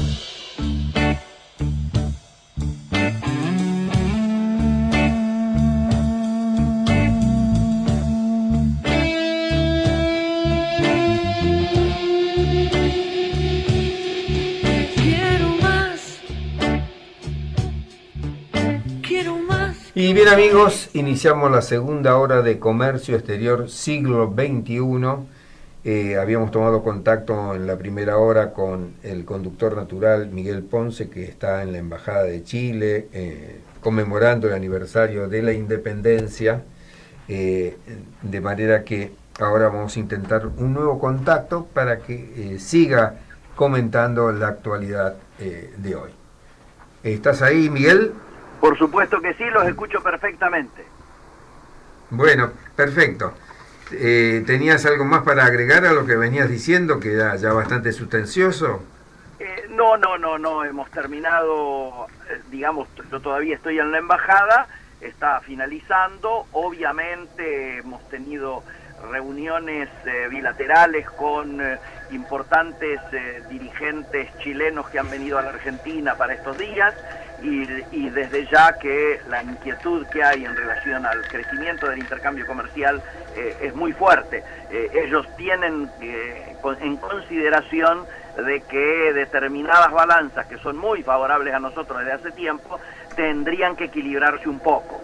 Y también nos cuentan el fenómeno que es de la cantidad de chilenos que este fin de semana han pasado a las provincias, ¿no es cierto?, limítrofes de Argentina, y muchos aquí a Buenos Aires. Juan, bueno, Miguel, estábamos recién en contacto con Federico Storani, tal lo habíamos planeado, para para referirnos a los temas de actualidad. Federico Storani, que es abogado, vos lo conocí desde los comienzos de tu actividad política, actualmente es vicepresidente segundo del Comité Nacional y es una voz muy importante que siempre es muy bien recibida. Sí. Está en contacto Federico Storani, habla Héctor Zavala, te damos las muy buenas tardes, Freddy. ¿Qué tal? Buenas tardes, ¿cómo están ustedes? Bien, te habíamos convocado porque hay un montón de temas que tienen que ver con la actualidad y sobre todo hay un tema a mí que particularmente me interesa mucho, que es el tema de la ley 25.230, la ley de fueros, porque se discute mucho y Pichetto está jugando un papel importante y en alguna medida controvertido, ¿no? ¿Cuál es tu opinión al respecto del tema de los fueros? Sobre todo porque vos fuiste, creo que en esa época eras ministro del Interior, ¿puede ser? Sí, por supuesto, yo he sido diputado en varias oportunidades y también ministro del Interior, y nosotros hemos en su momento quitado los fueros por distintas razones. Estaba el caso famoso del caso de Luque en Catamarca, que lo despojamos de sus fueros para que pudiera ser investigado en su momento, y también el de Varela Cid, entre otros, de tinte totalmente distinto uno que otros. En el caso de Luque, por expresiones que hizo en el propio recinto, vinculados al famoso caso de María Soledad Morales, y en el caso de Varela Cid porque se le estaba procesando por una comisión de justamente del delito de cohecho que había sido comprobada. En estos casos se le quitaron los fueros, por lo tanto la experiencia es que en la Cámara de Diputados la famosa, lo que se llama ahora doctrina, pero en realidad no es una doctrina, es una mera interpretación en favor de Cristina Fernández de Kirchner, en este caso, es una interpretación que en realidad trata de garantizar impunidad, porque si uno hace la historia del tema de los fueros que surgieron por 1300 en Inglaterra, era justamente para preservar por las opiniones vertidas por los legisladores, por los diputados, los lores, ¿no? Claro. Exacto, en contra de la monarquía, o que podían ser arrestados por sus opiniones. En este caso no tiene absolutamente nada que ver, en algunos casos sí se justificó porque podían ser perseguidos por sus opiniones políticas vertidas en ocasión del desarrollo de su actividad como legisladores. Acá es imputación de delitos comunes, y ya que está, me interesa, para ir mucho más acá en el tiempo, recordar a una persona a quien yo estimé mucho y es una persona muy reconocida, como fue Eduardo César Angelos, que cuando tuvo las imputaciones vinculadas a las causas que se le seguían en Córdoba, él mismo pidió su desafuero para poder afrontarlas, y dicho sea de paso, fue absuelto de absolutamente todas las imputaciones que se le... Claro. Sí, hace muy bien en recordarlo porque, digamos, fue un ejemplo donde él optó por pedir que le quitaran los fueros para que pudieran libremente enjuiciarlo. Así es. Bueno, y ahora parece todo lo contrario. Pichetto se aferra a una cosa que dice, es imposible producir el desafuero. ¿En qué se basa? Porque yo estuve leyendo la ley y no encuentro un fundamento para que diga estas cosas. El argumento que usa, que es un argumento pero muy extremo, es decir, que tiene que tener una condena firme, una condena final firme. Es decir, en la Argentina en este caso puede transcurrir muchísimo tiempo. Digamos, pueden pasar 20 años. Exactamente. Me parece que va a tener una situación muy compleja si después del procesamiento que ha dictado el juez Bonadío, que lo tiene que confirmar en la Cámara, sí. Luego esto va con un pedido de desafuero al Senado. Allí va a tener que, no sé qué tipo de argumentos utilizar, porque ya va a haber una doble instancia que plantea la posibilidad no solamente del procesamiento, sino que va a haber un pedido de desafuero para que este mismo pueda llevarse adelante con la prisión preventiva que el juez ha decretado, ¿no? Me llamó la atención unas palabras de Pichetto, que no sé cómo tomarla, pero hasta se puede interpretar que es una amenaza, ya que advirtió al oficialismo que la primera preventiva es un tema muy peligroso, dice, mañana le puede pasar al propio presidente. ¿Qué significa eso? A ver, creo que en un costado, visto así nomás, tiene como algo de razón en cuanto a que en su momento la interpretación que se hacía era que cualquier persona que por su carácter y por su función que estuviera desempeñando pudiera obstaculizar la justicia o fugarse, claro, tenía que casi automáticamente ir adelante la prisión preventiva. Eso, por supuesto que es facultativo de los jueces decir en qué caso pueden obstruir la justicia. Si tienen posiciones relevantes, claramente pueden hacerlo. Pero en este caso es diferente, porque aquí ya hay un procesamiento con pruebas muy, pero muy abundantes, y es evidente que la influencia que todavía mantiene la expresidente puede obstruir parte de la prueba que pueda procurarse para la prosecución de la causa penal que tiene, de las numerosas causas penales. No nos olvidemos que aquí hay un concurso real de delitos y que además existe un delito madre que es la asociación ilícita, ¿no es cierto? Y la cantidad de pruebas cada vez se acumulan y declaraciones y testimonios cada vez son mayores. Héctor, discúlpame. Bueno, sí. Tanto es así que ha tenido mérito suficiente para ser procesada. Ya no es imputada simplemente, ya es procesada. Claro. ¿Puedo intervenir? Sí, Freddy, acá está en línea también Miguel Ponce. Freddy, alegría escucharte. Sí. Yo estoy saliendo en este momento de la Embajada de Chile y todo el mundo lo que comentaba era lo siguiente: parece que es una decisión de, no sé si de todo el bloque, pero por lo menos de Pichetto y quienes manejan mayoritariamente el bloque en el Senado, de decir que solamente le quitarían los fueros si hubiera sentencia firme. Y el debate era: ¿qué es sentencia firme? ¿Es después de un juicio oral? ¿Es después que ya se ha apelado a la Corte? ¿Cuál es ¿En qué momento pasa a haber sentencia firme para que el justicialismo acepte retirarle los fueros? Bueno, es justamente lo que acabo de decir, Miguel. Un gusto en saludarte. Esa es la interpretación que da Pichetto, pero la verdad que puede ser una instancia que se vaya corriendo sine die, porque digamos, puede ser sentencia firme de primera instancia, pues puede ser apelada y luego pasa a la Cámara, luego a casación y luego hasta que llegue a la Corte Suprema de Justicia de la Nación, claro, si tiene la posibilidad de un recurso extraordinario que llegue hasta ella. Puede prácticamente inutilizar la posibilidad entonces del desafuero en este caso. No, yo no tengo ninguna duda que habiendo una prueba abundante como la que existe, un auto de procesamiento, en caso de ser confirmado por la Cámara ese auto de procesamiento, corresponde por supuesto el desafuero.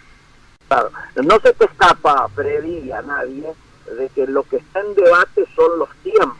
Es decir, aquí la señora podría llegar a ser candidata o habría la posibilidad de que alguna de estas situaciones interrumpiera esa posibilidad. Porque si no, la lectura es, bueno, como llegan los tiempos de certificación, confirmación, registración de candidaturas, y no ha perdido sus fueros, va a buscar renovar sus fueros. Y eso obviamente puede llegar a ser mirado en esta palabra que a ninguno nos gusta que el Parlamento sea mirado así, que es el tema de aguantadero, ¿no? Sí, por supuesto. Yo creo que en este caso, ampararse en los fueros significa una maniobra claramente dilatoria que obstruye el principio de igualdad ante la ley, ¿no es cierto? Si el artículo 16 de la Constitución Nacional establece que todos somos iguales ante la ley, es evidente que esta prerrogativa que existe por los fueros, con la interpretación que dije antes, que era en función de lo que tenga que desarrollar un legislador por su opinión, no corresponde a este caso y habría una situación de privilegio. Correcto. Te hago una pregunta que nos quita pero nos acerca a una posición política en relación a la temática. ¿Tenés idea si el Comité Nacional, si la Unión Cívica Radical como partido va a fijar alguna posición doctrinaria al respecto por este tema? No sé si lo va a hacer, porque el Comité Nacional desgraciadamente viene actuando muy esporádicamente, con una ausencia que es absolutamente injustificable. Y lo digo porque integro ese Comité Nacional y no hemos sido convocados para temas tan importantes, por ejemplo, como la situación económica, la situación inflacionaria, la disparada del tipo de cambio, etcétera. Pero debería sí hacerlo. Mi opinión es que debería hacerlo y tiene que tener una opinión como lo ha hecho el Comité Nacional en otros momentos de la historia de nuestro país y de nuestro partido. Sí, correcto.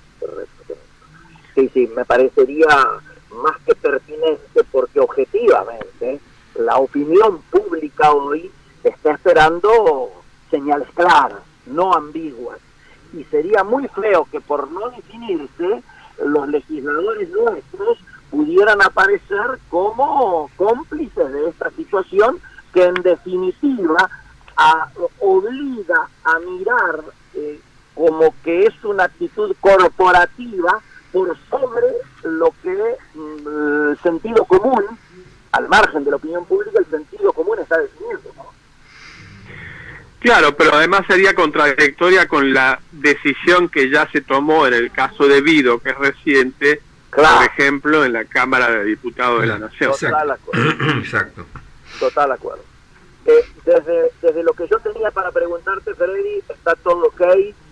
Me alegra, obviamente, no me sorprende, pero me alegra absolutamente la coincidencia en la mirada que tenemos en esto y en el reclamo que debemos hacerle a las autoridades partidarias para que adopten una actitud que no admita dudas ni que incorpore más grises a una situación que debiera ser un poquito más transparente, ¿no?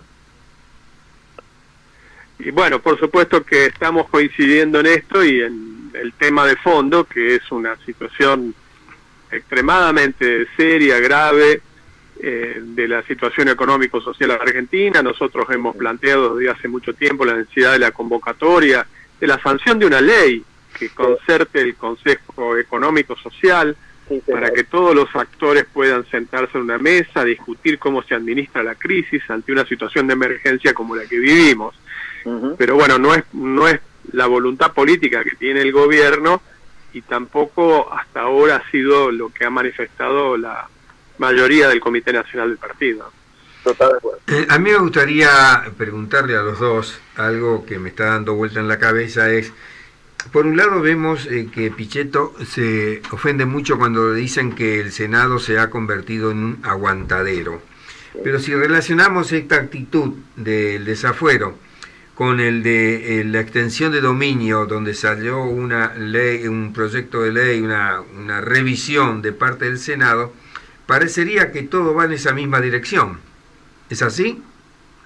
Contesta Freddy, que es el especialista. Mira, yo creo que por supuesto la extinción de dominio es casi una consecuencia natural de lo que anteriormente estuvimos diciendo. Es el principio que tiene que tener de resarcimiento de la sociedad, para eso existe, que se produzca la extinción de dominio de aquellos bienes que han sido producto de acciones ilícitas, y eso tiene que avanzar muy rápidamente y con el sentido más severo que pueda dársele porque si no, estos bienes muchas veces hasta se pierden para su posibilidad de utilización social en un estado que en este momento está bastante desprovista de la posibilidad de tener recursos, ¿no? Bueno, muy claro, y nosotros debemos agradecerle mucho esta participación a Storani porque sabemos que tiene otros compromisos y lo obligamos un poco a quedarse, así que le mandamos un abrazo y el reconocimiento desde aquí y el compromiso de volver a llamar para que siga brindando opiniones que ayudan a esclarecer los momentos en que estamos viviendo. Freddy, muy buenas tardes. Gracias a ustedes y a disposición para otro momento. Un abrazo. Fuerte abrazo, Freddy. Un abrazo. Chao. Bueno, Miguel, ¿qué planes tenés? No, yo sigo en línea con ustedes y obviamente si han hecho ya las secciones respectivas bien, si no las hacen ahora, y a las 1:30 debiéramos tener un protagonista también de este tiempo, ya ahora de lo económico, que es el presidente de la Confederación General Económica de la República Argentina, el amigo Marcelo Fernández, que hoy en nombre de las pymes argentinas han sacado opiniones muy contundentes en relación no solo al presupuesto, sino a lo que se está viviendo a partir del inminente nuevo acuerdo con el Fondo Monetario Internacional. Bueno, muy bien. Bueno, entonces vamos a aprovechar estos minutitos que nos quedan, apenas 6, 7 minutitos hasta la 1:30, en que tenemos contacto con Marcelo Fernández. Yo quisiera comentarte algo que me llamó la atención, no sé si tuviste oportunidad de escucharlo a Fernando Carlota.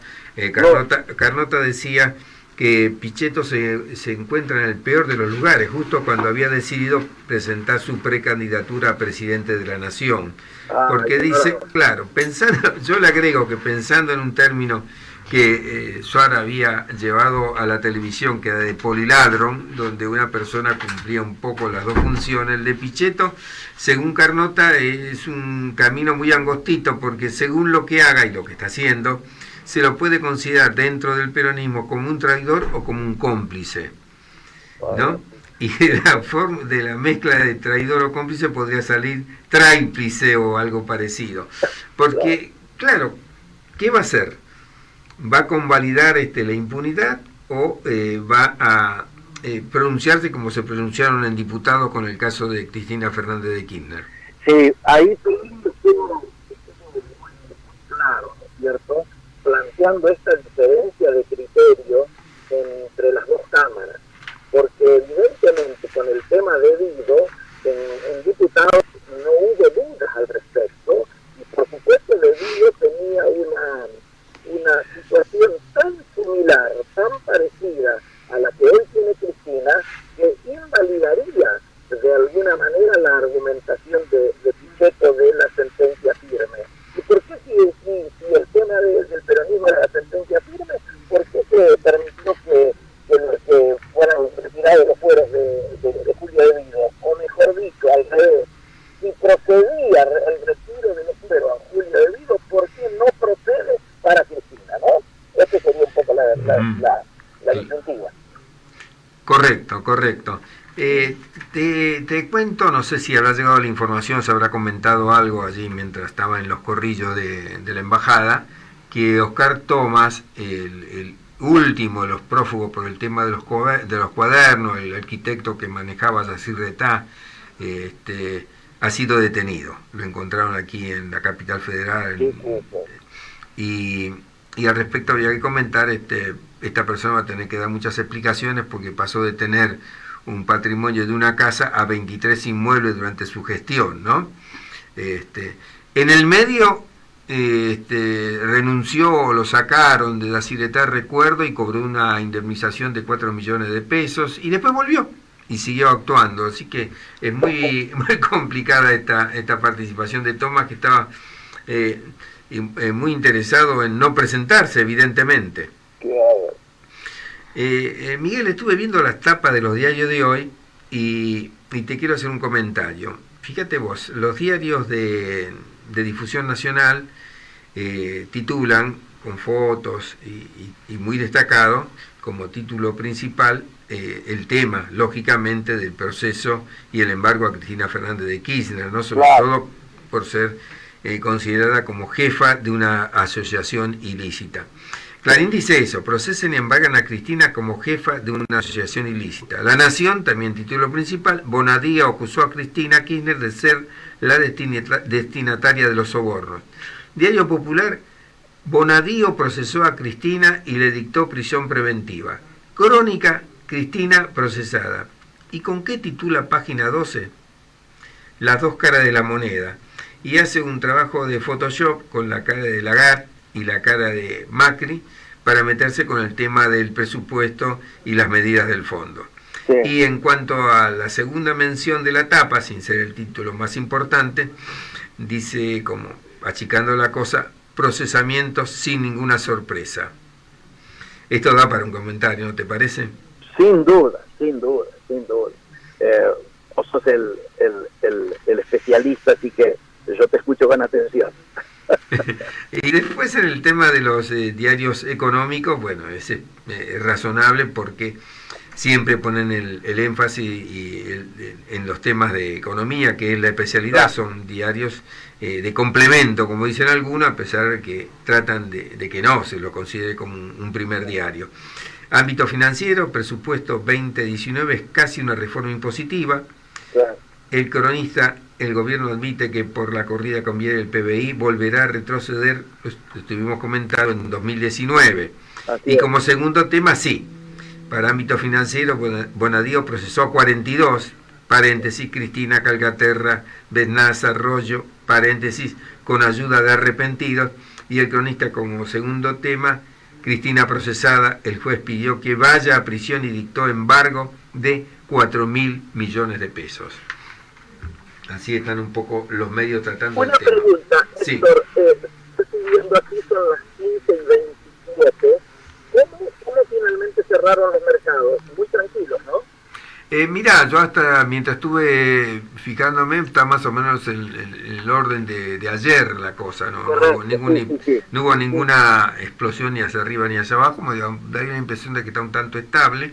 Sí. Hoy es un día muy especial, ¿por qué? Porque hay renovación de Levax. Absolutamente, bueno, no, pero la pregunta estaba vinculada a esa. Aquí en la embajada todo el mundo estaba siguiendo muy inquieto cómo venían las fluctuaciones, que eran muy pequeñas, y cómo de alguna manera el día habría transcurrido con cierta paz, ¿no? Claro, la tasa de la Levax todavía no se conoce, digamos, claro. El corte viene ahora. Pero me da la impresión de que esto va a ser gradual, la idea se va a mantener. Hasta ayer no se sabía si efectivamente el desarticulado de las Levax iba a ser en diciembre, y ahora parece ser que sí.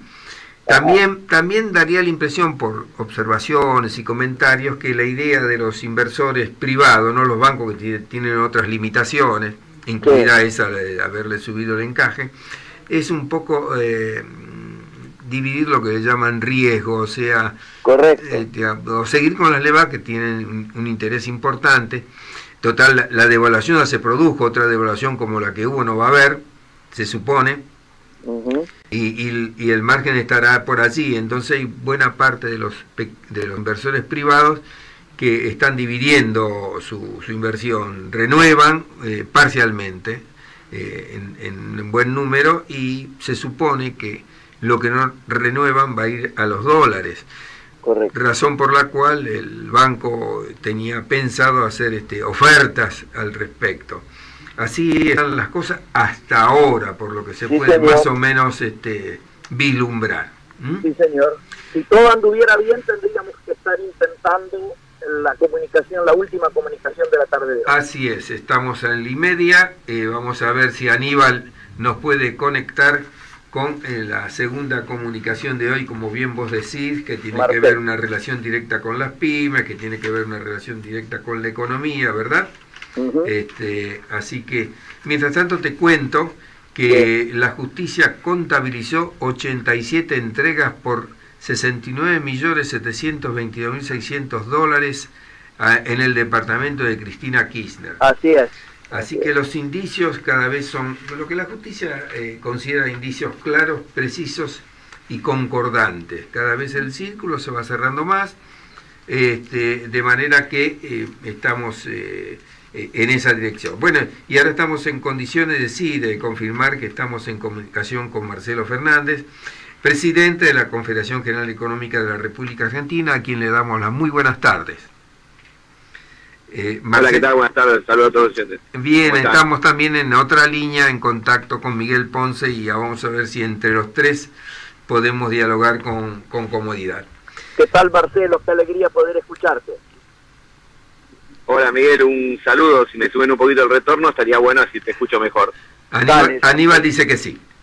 Yo estoy saliendo de la Embajada de Chile porque hoy era el Día Nacional y te cuento que el debate aquí que se daba y quedábamos con la representación de Ayera, ¿no es cierto?, que estaba presente, era un poco vinculado a las noticias económicas que están atadas a lo que ha sido sin duda este presupuesto presentado en el día de ayer, pero particularmente la mirada que puede haber desde la economía real. Por eso teníamos especial interés en hablar con vos, porque ustedes han hecho conocer públicamente hace muy poquito la posición, diríamos, de las pymes nacionales, y obviamente nos interesa mucho la mirada tuya en relación a este particular momento económico y político del país. Adelante, Marcelo.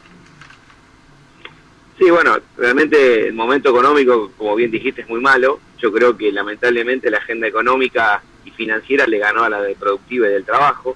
Hace meses, por no decir años ya, que venimos discutiendo todo lo que es lo financiero, de todo lo que es el tipo de cotización, el déficit fiscal, la balanza comercial, que los economistas, bueno, obviamente deben hacer, y ya esta discusión tiene larga data en Argentina. A uno lo que le preocupa es que la producción del trabajo prácticamente no discute, porque fijémonos que los préstamos que han venido del Fondo Monetario siempre fue para la caja y no se volcó un solo dólar a fomentar el mercado interno, a generar nuevas empresas, a potenciar sectores productivos que pueden ser competitivos en el mercado interno y dar mano de obra rápido para que estemos mejor a la crisis.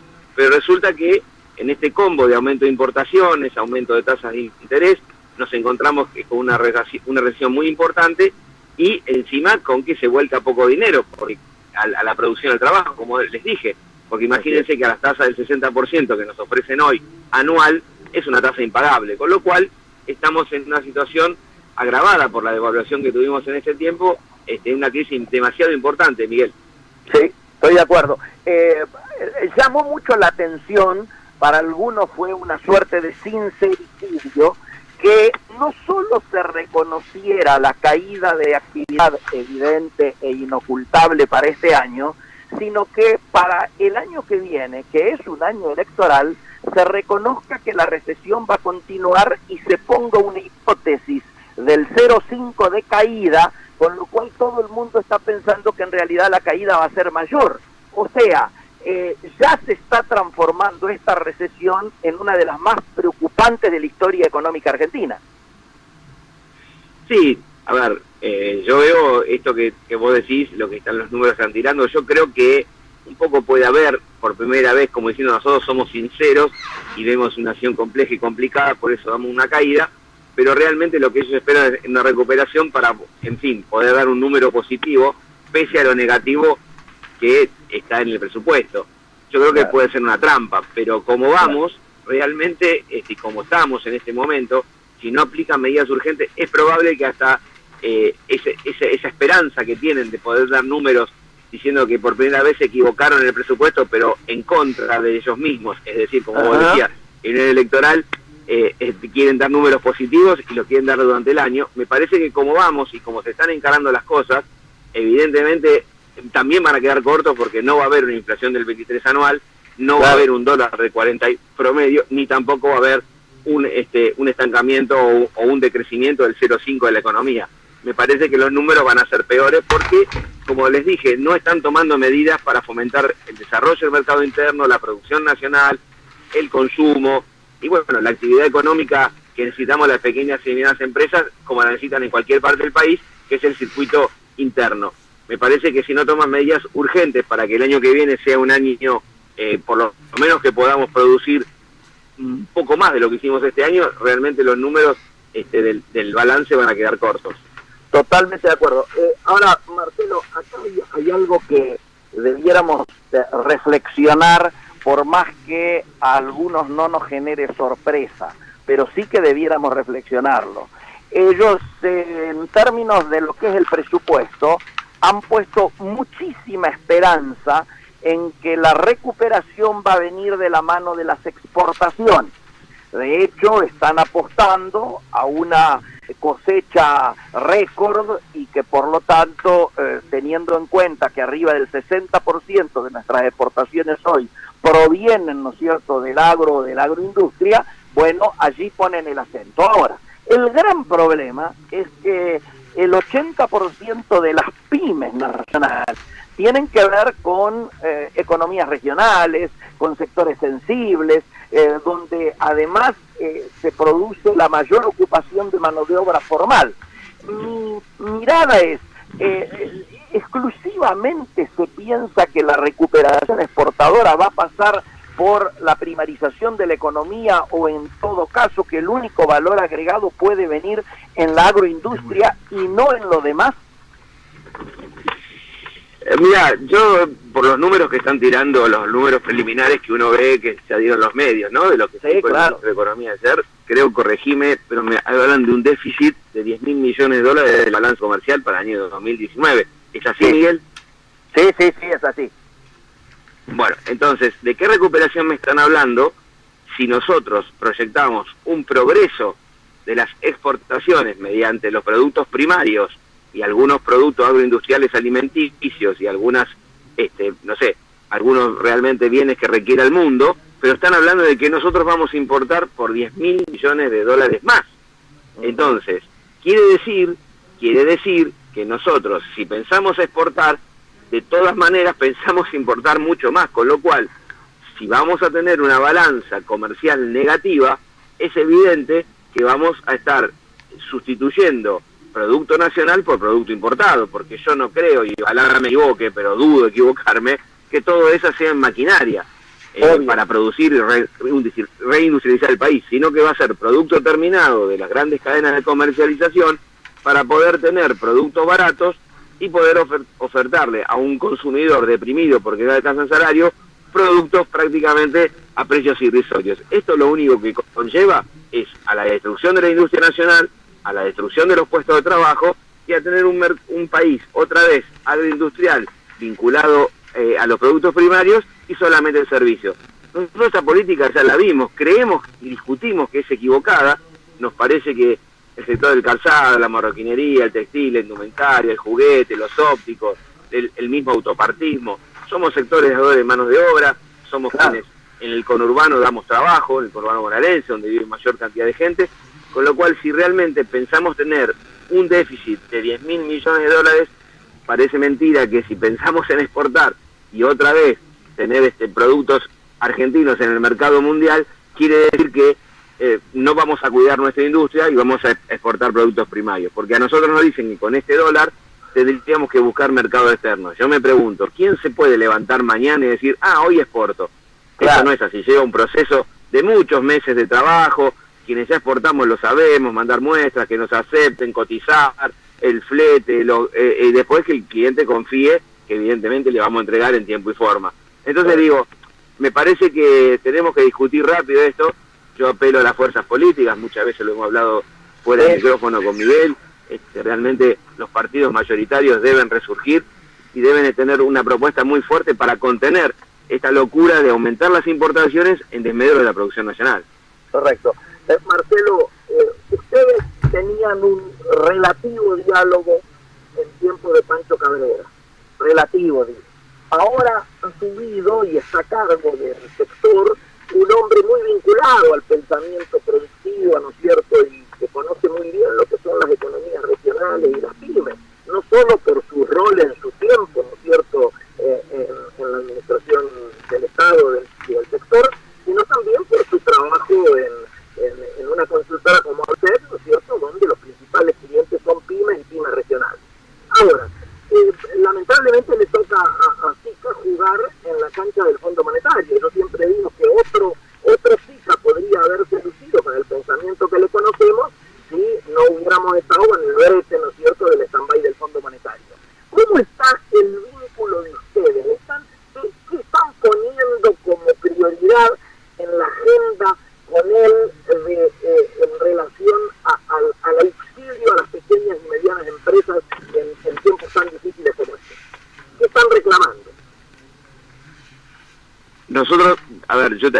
un poquito me salías cortado. Vos me estás preguntando, Miguel, a ver si me ayuda quien está haciendo este enlace. Está hablando qué es lo que las pymes estamos reclamando en este momento al Ministerio de la Producción, ¿es así? Sí, señor, sí, señor. ¿Cuál es la agenda de prioridades hoy de los reclamos? Mirá, nosotros tenemos una agenda del ya. Nosotros no podemos, el ya, hablo del ya, porque nosotros no podemos pensar en el largo plazo como pyme, obvio, después de que venimos de una recesión reconocida, con una devaluación de un 40% en poco tiempo, y como te decía, con un aumento de importaciones, como dijimos en la salida anterior recién. Sí, señor. Entonces, nosotros necesitamos soluciones ya. ¿Qué le estamos reclamando, Miguel? Vos sabés perfectamente que las pymes venimos financiados. Sí. Nosotros tenemos un mercado que siempre damos plazo a los comerciantes y las cadenas de comercialización, con lo cual siempre estamos hablando de 60, 90 días, ¿sí? Entonces, nosotros hoy estamos depositando en nuestras cuentas los valores que vendimos en junio y julio a un dólar promedio de 26, 27 pesos. Cuando vamos a reponer nuestras materias primas o a retirar los insumos importados que debemos importar obligatoriamente porque no se hace en el país, estamos hablando de que tenemos que poner 12 pesos más por dólar, ¿sí? Hoy, a una tasa del 60% para financiarnos. Entonces, ¿qué le dijimos al gobierno? Es imposible producir si toda nuestra utilidad no solamente se va en la reposición de materia prima, sino que encima tenemos que poner 12 pesos más por dólar que importemos. Para que me entienda el oyente, hablando de $100.000, ¿sí? Nosotros estamos depositando por 2.600.000 pesos y debemos reponer por 4 millones. Entonces, ese 1.400.000, ¿quién lo pone? Lo pone la entidad financiera, perfecto. Tomando en cuenta que venderíamos cheques a 60 días, nosotros tenemos que poner 1.700.000 para que no son 400. Tremendo, ¿sí? Tremendo. Entonces, tenemos que poner toda nuestra utilidad, o sea, toda nuestra venta, más 1.700.000 pesos en valores para reponer $100.000, por ejemplo, en producción para continuar nuestro producto. Entonces, ¿qué le estamos pidiendo al gobierno? Que por favor contemple esto y nos tome el dólar cuando hicimos la compra, nosotros hace 60 días, porque en general compramos de países muy lejanos de Argentina, nuestras materias primas. Entonces, aquellos insumos industriales, que por favor tenga la amabilidad de cobrármelo al precio para nacionalizar, al precio que yo cuando fue el efecto de la compra, es decir, a un dólar de 28, 29 pesos. Entonces, cuando nacionalice, el 70% que cuesta nacionalizar entre gastos, IVA, adelantos, flete, tasa de estadística y derechos de importación, que por favor me lo cobre al dólar de aquel momento, porque si me lo cobra al dólar actual, como te dije, nosotros tenemos que poner todo ese dinero de más que hoy no tenemos. Entonces, estamos pidiendo eso de que nos cobre el dólar de compra para que nos permita hacerle precio estos 60 días a nuestros clientes, es decir, que podamos también tener una rebaja para que no generar inflación y vulnerar el bolsillo del trabajador, que es nuestro consumidor, a ver si nos permite esto, y también que regule la Secretaría de Comercio Interior, que las grandes empresas monopólicas no nos manden las notas de débito porque nos están llenando con el tipo del cambio del momento, porque a nosotros nos vendieron en agosto y nos están mandando notas de débito porque nos dieron un plazo, pero dice, no señor, el dólar es 40, no dólar de 30 como yo le vendí, así que deme 10 pesos más por dólar porque yo estoy cobrando hoy y lo quiero cobrar a 40. Entonces las pymes nos encontramos con un mercado de financiación a nuestros clientes, con nuestros proveedores que nos están apretando y nuestros insumos importados imposibles de retirar porque nos cuesta toda nuestra utilidad más casi un 50% más de plata para poner. Entonces yo me pregunto, esta es la realidad, si no alguien no toma cartas en el asunto urgente, ¿cómo vamos a hacer? No, de verdad. Igual me parece, a lo mejor me equivoco, pero a estos reclamos que tan claramente has explicado, Marcelo, yo le agregaría que la caída del mercado interno es la preocupación central, ¿no? Sí, claro. No, por supuesto. Por eso digo, esto es un combo y que no es de la cadena alimenticia que todos conocemos, tan prestigiosa en el mundo, sino que esto es un combo real de cosas que nos están pasando, Miguel, y apelamos al ministro porque es nuestro representante. Sí, claro. Nosotros dijimos que las pymes tenemos que defender al Ministerio de la Producción porque es nuestro interlocutor válido ante las autoridades, pero necesitamos que ya tener una respuesta porque nos aqueja el día de hoy, no el largo plazo y todo esto. Así que, bueno, espero que pronto podamos encontrar alguna respuesta. Y si no la tenemos, bueno, el final no hace falta ser muy inteligente para saber qué nos va a pasar. Te hago una última pregunta, en estos términos. ¿Tienen en estudio, tienen en avance, tienen en carpeta o han presentado algo vinculado al tema impositivo? Quiero decir, hubo algunas legislaciones que se lograron por lo menos darle un avance concreto, un golpe concreto, el compre argentino, el compre nacional, etcétera, por más que cueste implementar. Pero en términos impositivos, ¿están haciendo algún planteo diferencial para las pymes? A ver, los venimos pidiendo hace rato, Miguel, venimos pidiendo rebaja de impuestos. Nosotros, bueno, sabemos que las provincias cobran ingresos brutos a nuestros productos, inclusive a los que mandamos desde aquí, porque la tasa del digamos, el mercado interno de las provincias, por el pacto fiscal, por todo lo que se habló, ya lo tenían que haber reducido y las provincias se niegan. Entendemos a los gobernadores que, bueno, en este acuerdo fiscal seguramente se ven perjudicados sus ingresos y tratan de cobrar de donde puedan, pero me parece que cobrarle siempre a la actividad productiva, al comerciante, al industrial que quiere invertir y dar trabajo, me parece que no es lo más saludable.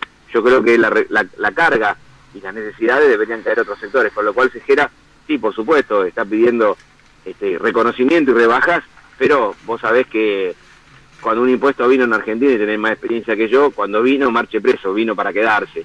Sí, claro. Realmente hay impuestos que son muy distorsivos, y para que nos entienda el oyente, nosotros de 22 días hábiles que tiene un mes, 19 pagamos. Así es. 19 estamos pagando impuestos o cargas. Así es. Imagínate que esto es imposible de sostener en el tiempo, evidentemente hay que de alguna vez por todas discutirlo en serio, pero en serio, y bueno, todos debemos hacer el esfuerzo, lo debe hacer la política, lo debe hacer el sector privado, lo deberá hacer el sector trabajador, pero debe caer en forma igual para todos y no que solamente se cargue en la producción y en el trabajo. No, correcto, y muy apropiado estuviste en recordar estos impuestos, ¿no es cierto?, que siendo transitorios aún continúan desde el cheque a otros más, ¿no es cierto? Hay quien dice que en Argentina lo más permanente es aquello que se define como transitorio, lo cual sería un tema cómico si no fuera trágico, ¿no es cierto? Porque las pymes lo pagan concretamente con parte de su utilidad que ya básicamente se termina transformando en pérdida, ¿no? Sí, por eso digo, vuelvo a decirte, yo apelo, no sé si lo vamos a poder hacer durante este periodo, tal vez haya que esperar otros, pero no podemos demorar nuestra discusión que nos debemos dar como sociedad, dirigentes que somos casi todos, todos los que estamos muchas veces en los medios, todos somos dirigentes, y bueno, realmente alguna vez discutir qué hacemos para que la Argentina de una vez por todas sea un país industrial, que sea un país realmente agrícola-ganadero y que pueda proyectarse al mundo. Esto de que sea un péndulo que alguna vez va para acá, otra vez se va para allá, no nos sirve a ninguno. Así que me parece que espero que podamos sentarnos en una mesa y tener un diálogo. Si no lo convoca el gobierno, y bueno, que lo haga el sector privado, pero tener propuestas claras para nuestros legisladores y por sobre todas las cosas para la sociedad, para que entienda que nosotros lo que queremos es el bien de todos y no solamente el bien de alguno y vos de algún sector en particular, sino que lo que queremos es que todos los sectores puedan desarrollarse en Argentina y que sea el mercado en definitiva el que diga cuál es viable y cuál no que lo digan los economistas. Correcto. Marcelo, te mando un fuerte abrazo, ha sido muy completo el panorama que has trazado y un alegrón. Vamos a arreglar un día para coordinar para que te vengas por el piso.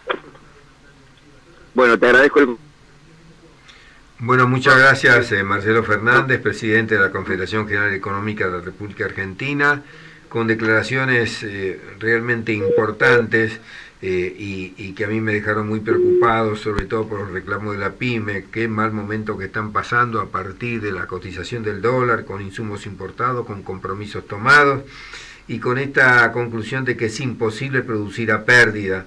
Además, con un mercado interno que se muestra en caída.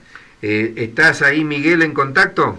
Sí, por supuesto, yo me he quedado en línea porque la verdad es que me parecía importante haber podido escucharlo a Marcelo y sobre todo que tengamos en claro la importancia de que cada uno de los sectores, ¿no es cierto?, en este caso las pymes, pero son pymes vinculadas al comercio exterior, de qué manera se ven afectadas por algo que a veces nosotros lo tocamos muy en la macro, pero que cuando se baja a la micro, ¿no es cierto?, hay una contrapartida tan,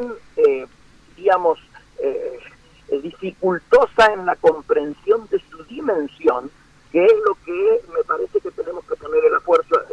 cada uno de los programas.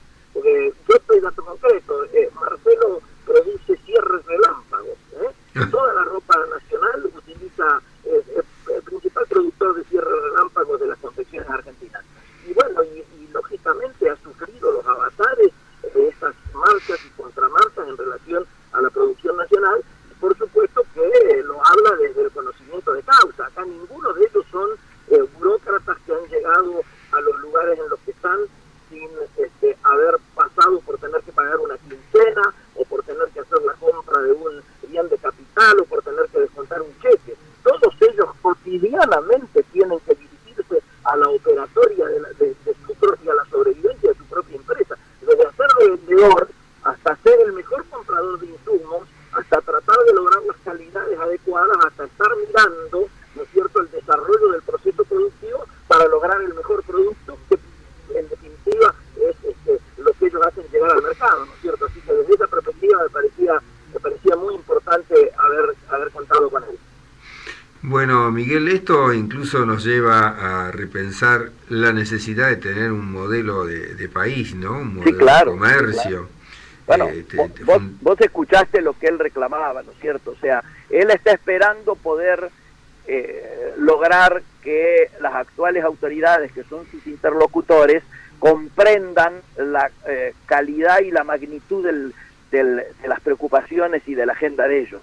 Pero está planteando explícitamente que él entiende que los partidos mayoritarios de Argentina tienen que tomar una posición proactiva en relación a esta temática. Exacto. Y en definitiva, como al pasar y hacia el final, dice, y si no, tendremos que hacernos los sectores del trabajo y la producción por nuestra cuenta, porque de hecho lo importante es que las propuestas y los acuerdos se logren para ser llevados a la práctica, ¿cierto? No para que queden simplemente en un compendio de buenas intenciones. No, y para ser llevados a la práctica, además de tener en claro qué y cómo, claro, tiene que haber un consenso, un consentimiento, una sin vocación de querer tirar todos para el mismo lado.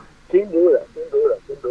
Me pareció una charla muy importante. Y sin poner sin dramatizar el tema, quedó como trasfondo que el momento es dramático.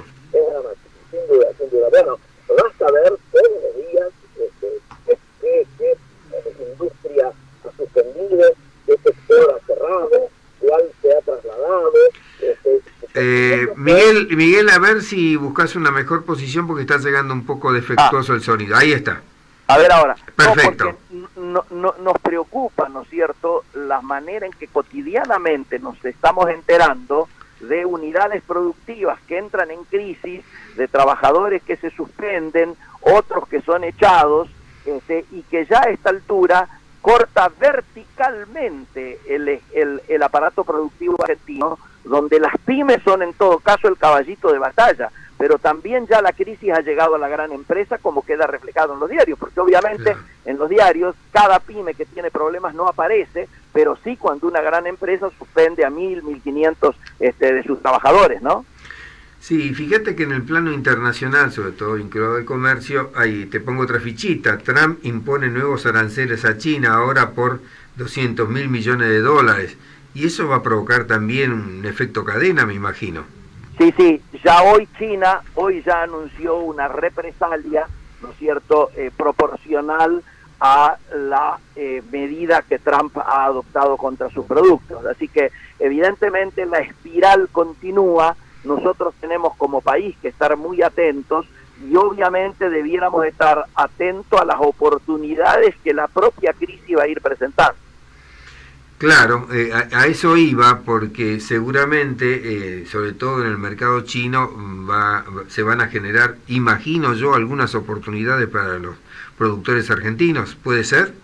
Sí, desde ya que sí, a eso me refería con esto de estar muy atentos, porque obviamente las crisis generan también oportunidades, y desde ya que esas oportunidades tienen que ser aprovechadas, para lo cual hay que estar preparados para esa competencia, porque nos está ocurriendo que en muchos lugares, como nos contaba Aguilar, las oportunidades aparecen y no las podemos aprovechar porque estamos fuera de mercado, y esto es decir, fuera de costos. Estamos con costos que no tienen nada que ver con los costos internacionales, y entonces otros competidores nuestros de otras regiones van a ser los que finalmente terminen por satisfacer esa necesidad de la cual nosotros somos los primeros en enterarnos. Y en tema de costos volvemos al punto de partida, que es el tema de los impuestos, ¿no? Sí, claro. Fíjate lo que dijo recién nuestro entrevistado, ¿no? Marcelo Fernández decía, de 22 días hábiles que tiene una pyme, 19 tiene que trabajar para impuestos y cargas. Pero basta mirar la agenda de vencimientos de las pymes para darse cuenta de esto. Nosotros tenemos un especialista que a veces hemos invitado, José Luis Eteri, que él dice que prácticamente el 80% del tiempo, o sea, de los días hábiles de una pyme, están destinados al pago de impuestos. Sí, hay incluso toda una dotación en cada empresa que tiene que trabajar para ese ritmo, para esas exigencias. Miguel, te quiero cerrar, por lo menos de mi parte, con un comentario que trascendió de lo que dijo López. José López ha hecho unas declaraciones tremendas, pero hay un pasaje, en el cual dice, a Cristina la vi actuar, a ella le temo porque es vengativa. Ajá. Y recuerdo un episodio donde Miriam Quiroga, que según ella fue la amante de Néstor Kirchner y secretaria privada de Néstor Kirchner, que penaba porque apenas murió Kirchner la echó Cristina, y además le cerró todas las puertas y todas las posibilidades de ganarse la vida en cualquier dependencia o en cualquier trabajo. Sí, recuerdo muy bien. Miguel, estamos llegando entonces al final de este programa, un tanto atípico, pero con mucha sustancia, ¿no? En el fondo, por lo que vos aportaste, por lo que dijo Freddy Storani y por lo que dijo Marcelo Fernández.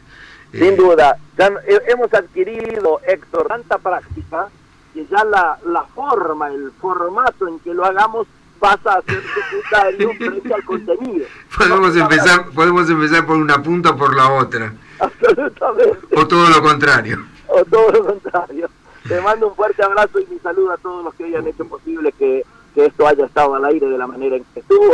Hoy sí que hemos necesitado un soporte técnico del profesionalismo del de Aníbal extra y que seguramente nos va a servir para que podamos subirlo a las redes lo antes posible, ya que espero haya sido transmitido en directo por Facebook.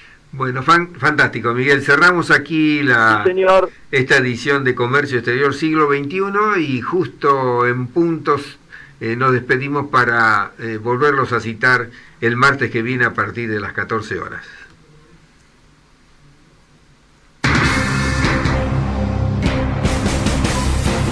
Desde la Ciudad Autónoma de Buenos Aires transmite AM 1010 Onda Latina. Sonido e imagen hacia los 4 puntos cardinales del planeta Tierra. El día está lleno de sucesos que pueden interesarte. La radio te informa. Duhovne, llegar al equilibrio fiscal nos llevará 2 o 3 años más. El ministro de Hacienda lo ratificó en su discurso en la segunda jornada de la cumbre del T20. Además expresó que el gobierno va a pagar los costos de corto plazo que haya que pagar. Noticias. Médicos bonaerenses realizarán un paro de 48 horas y la medida de fuerza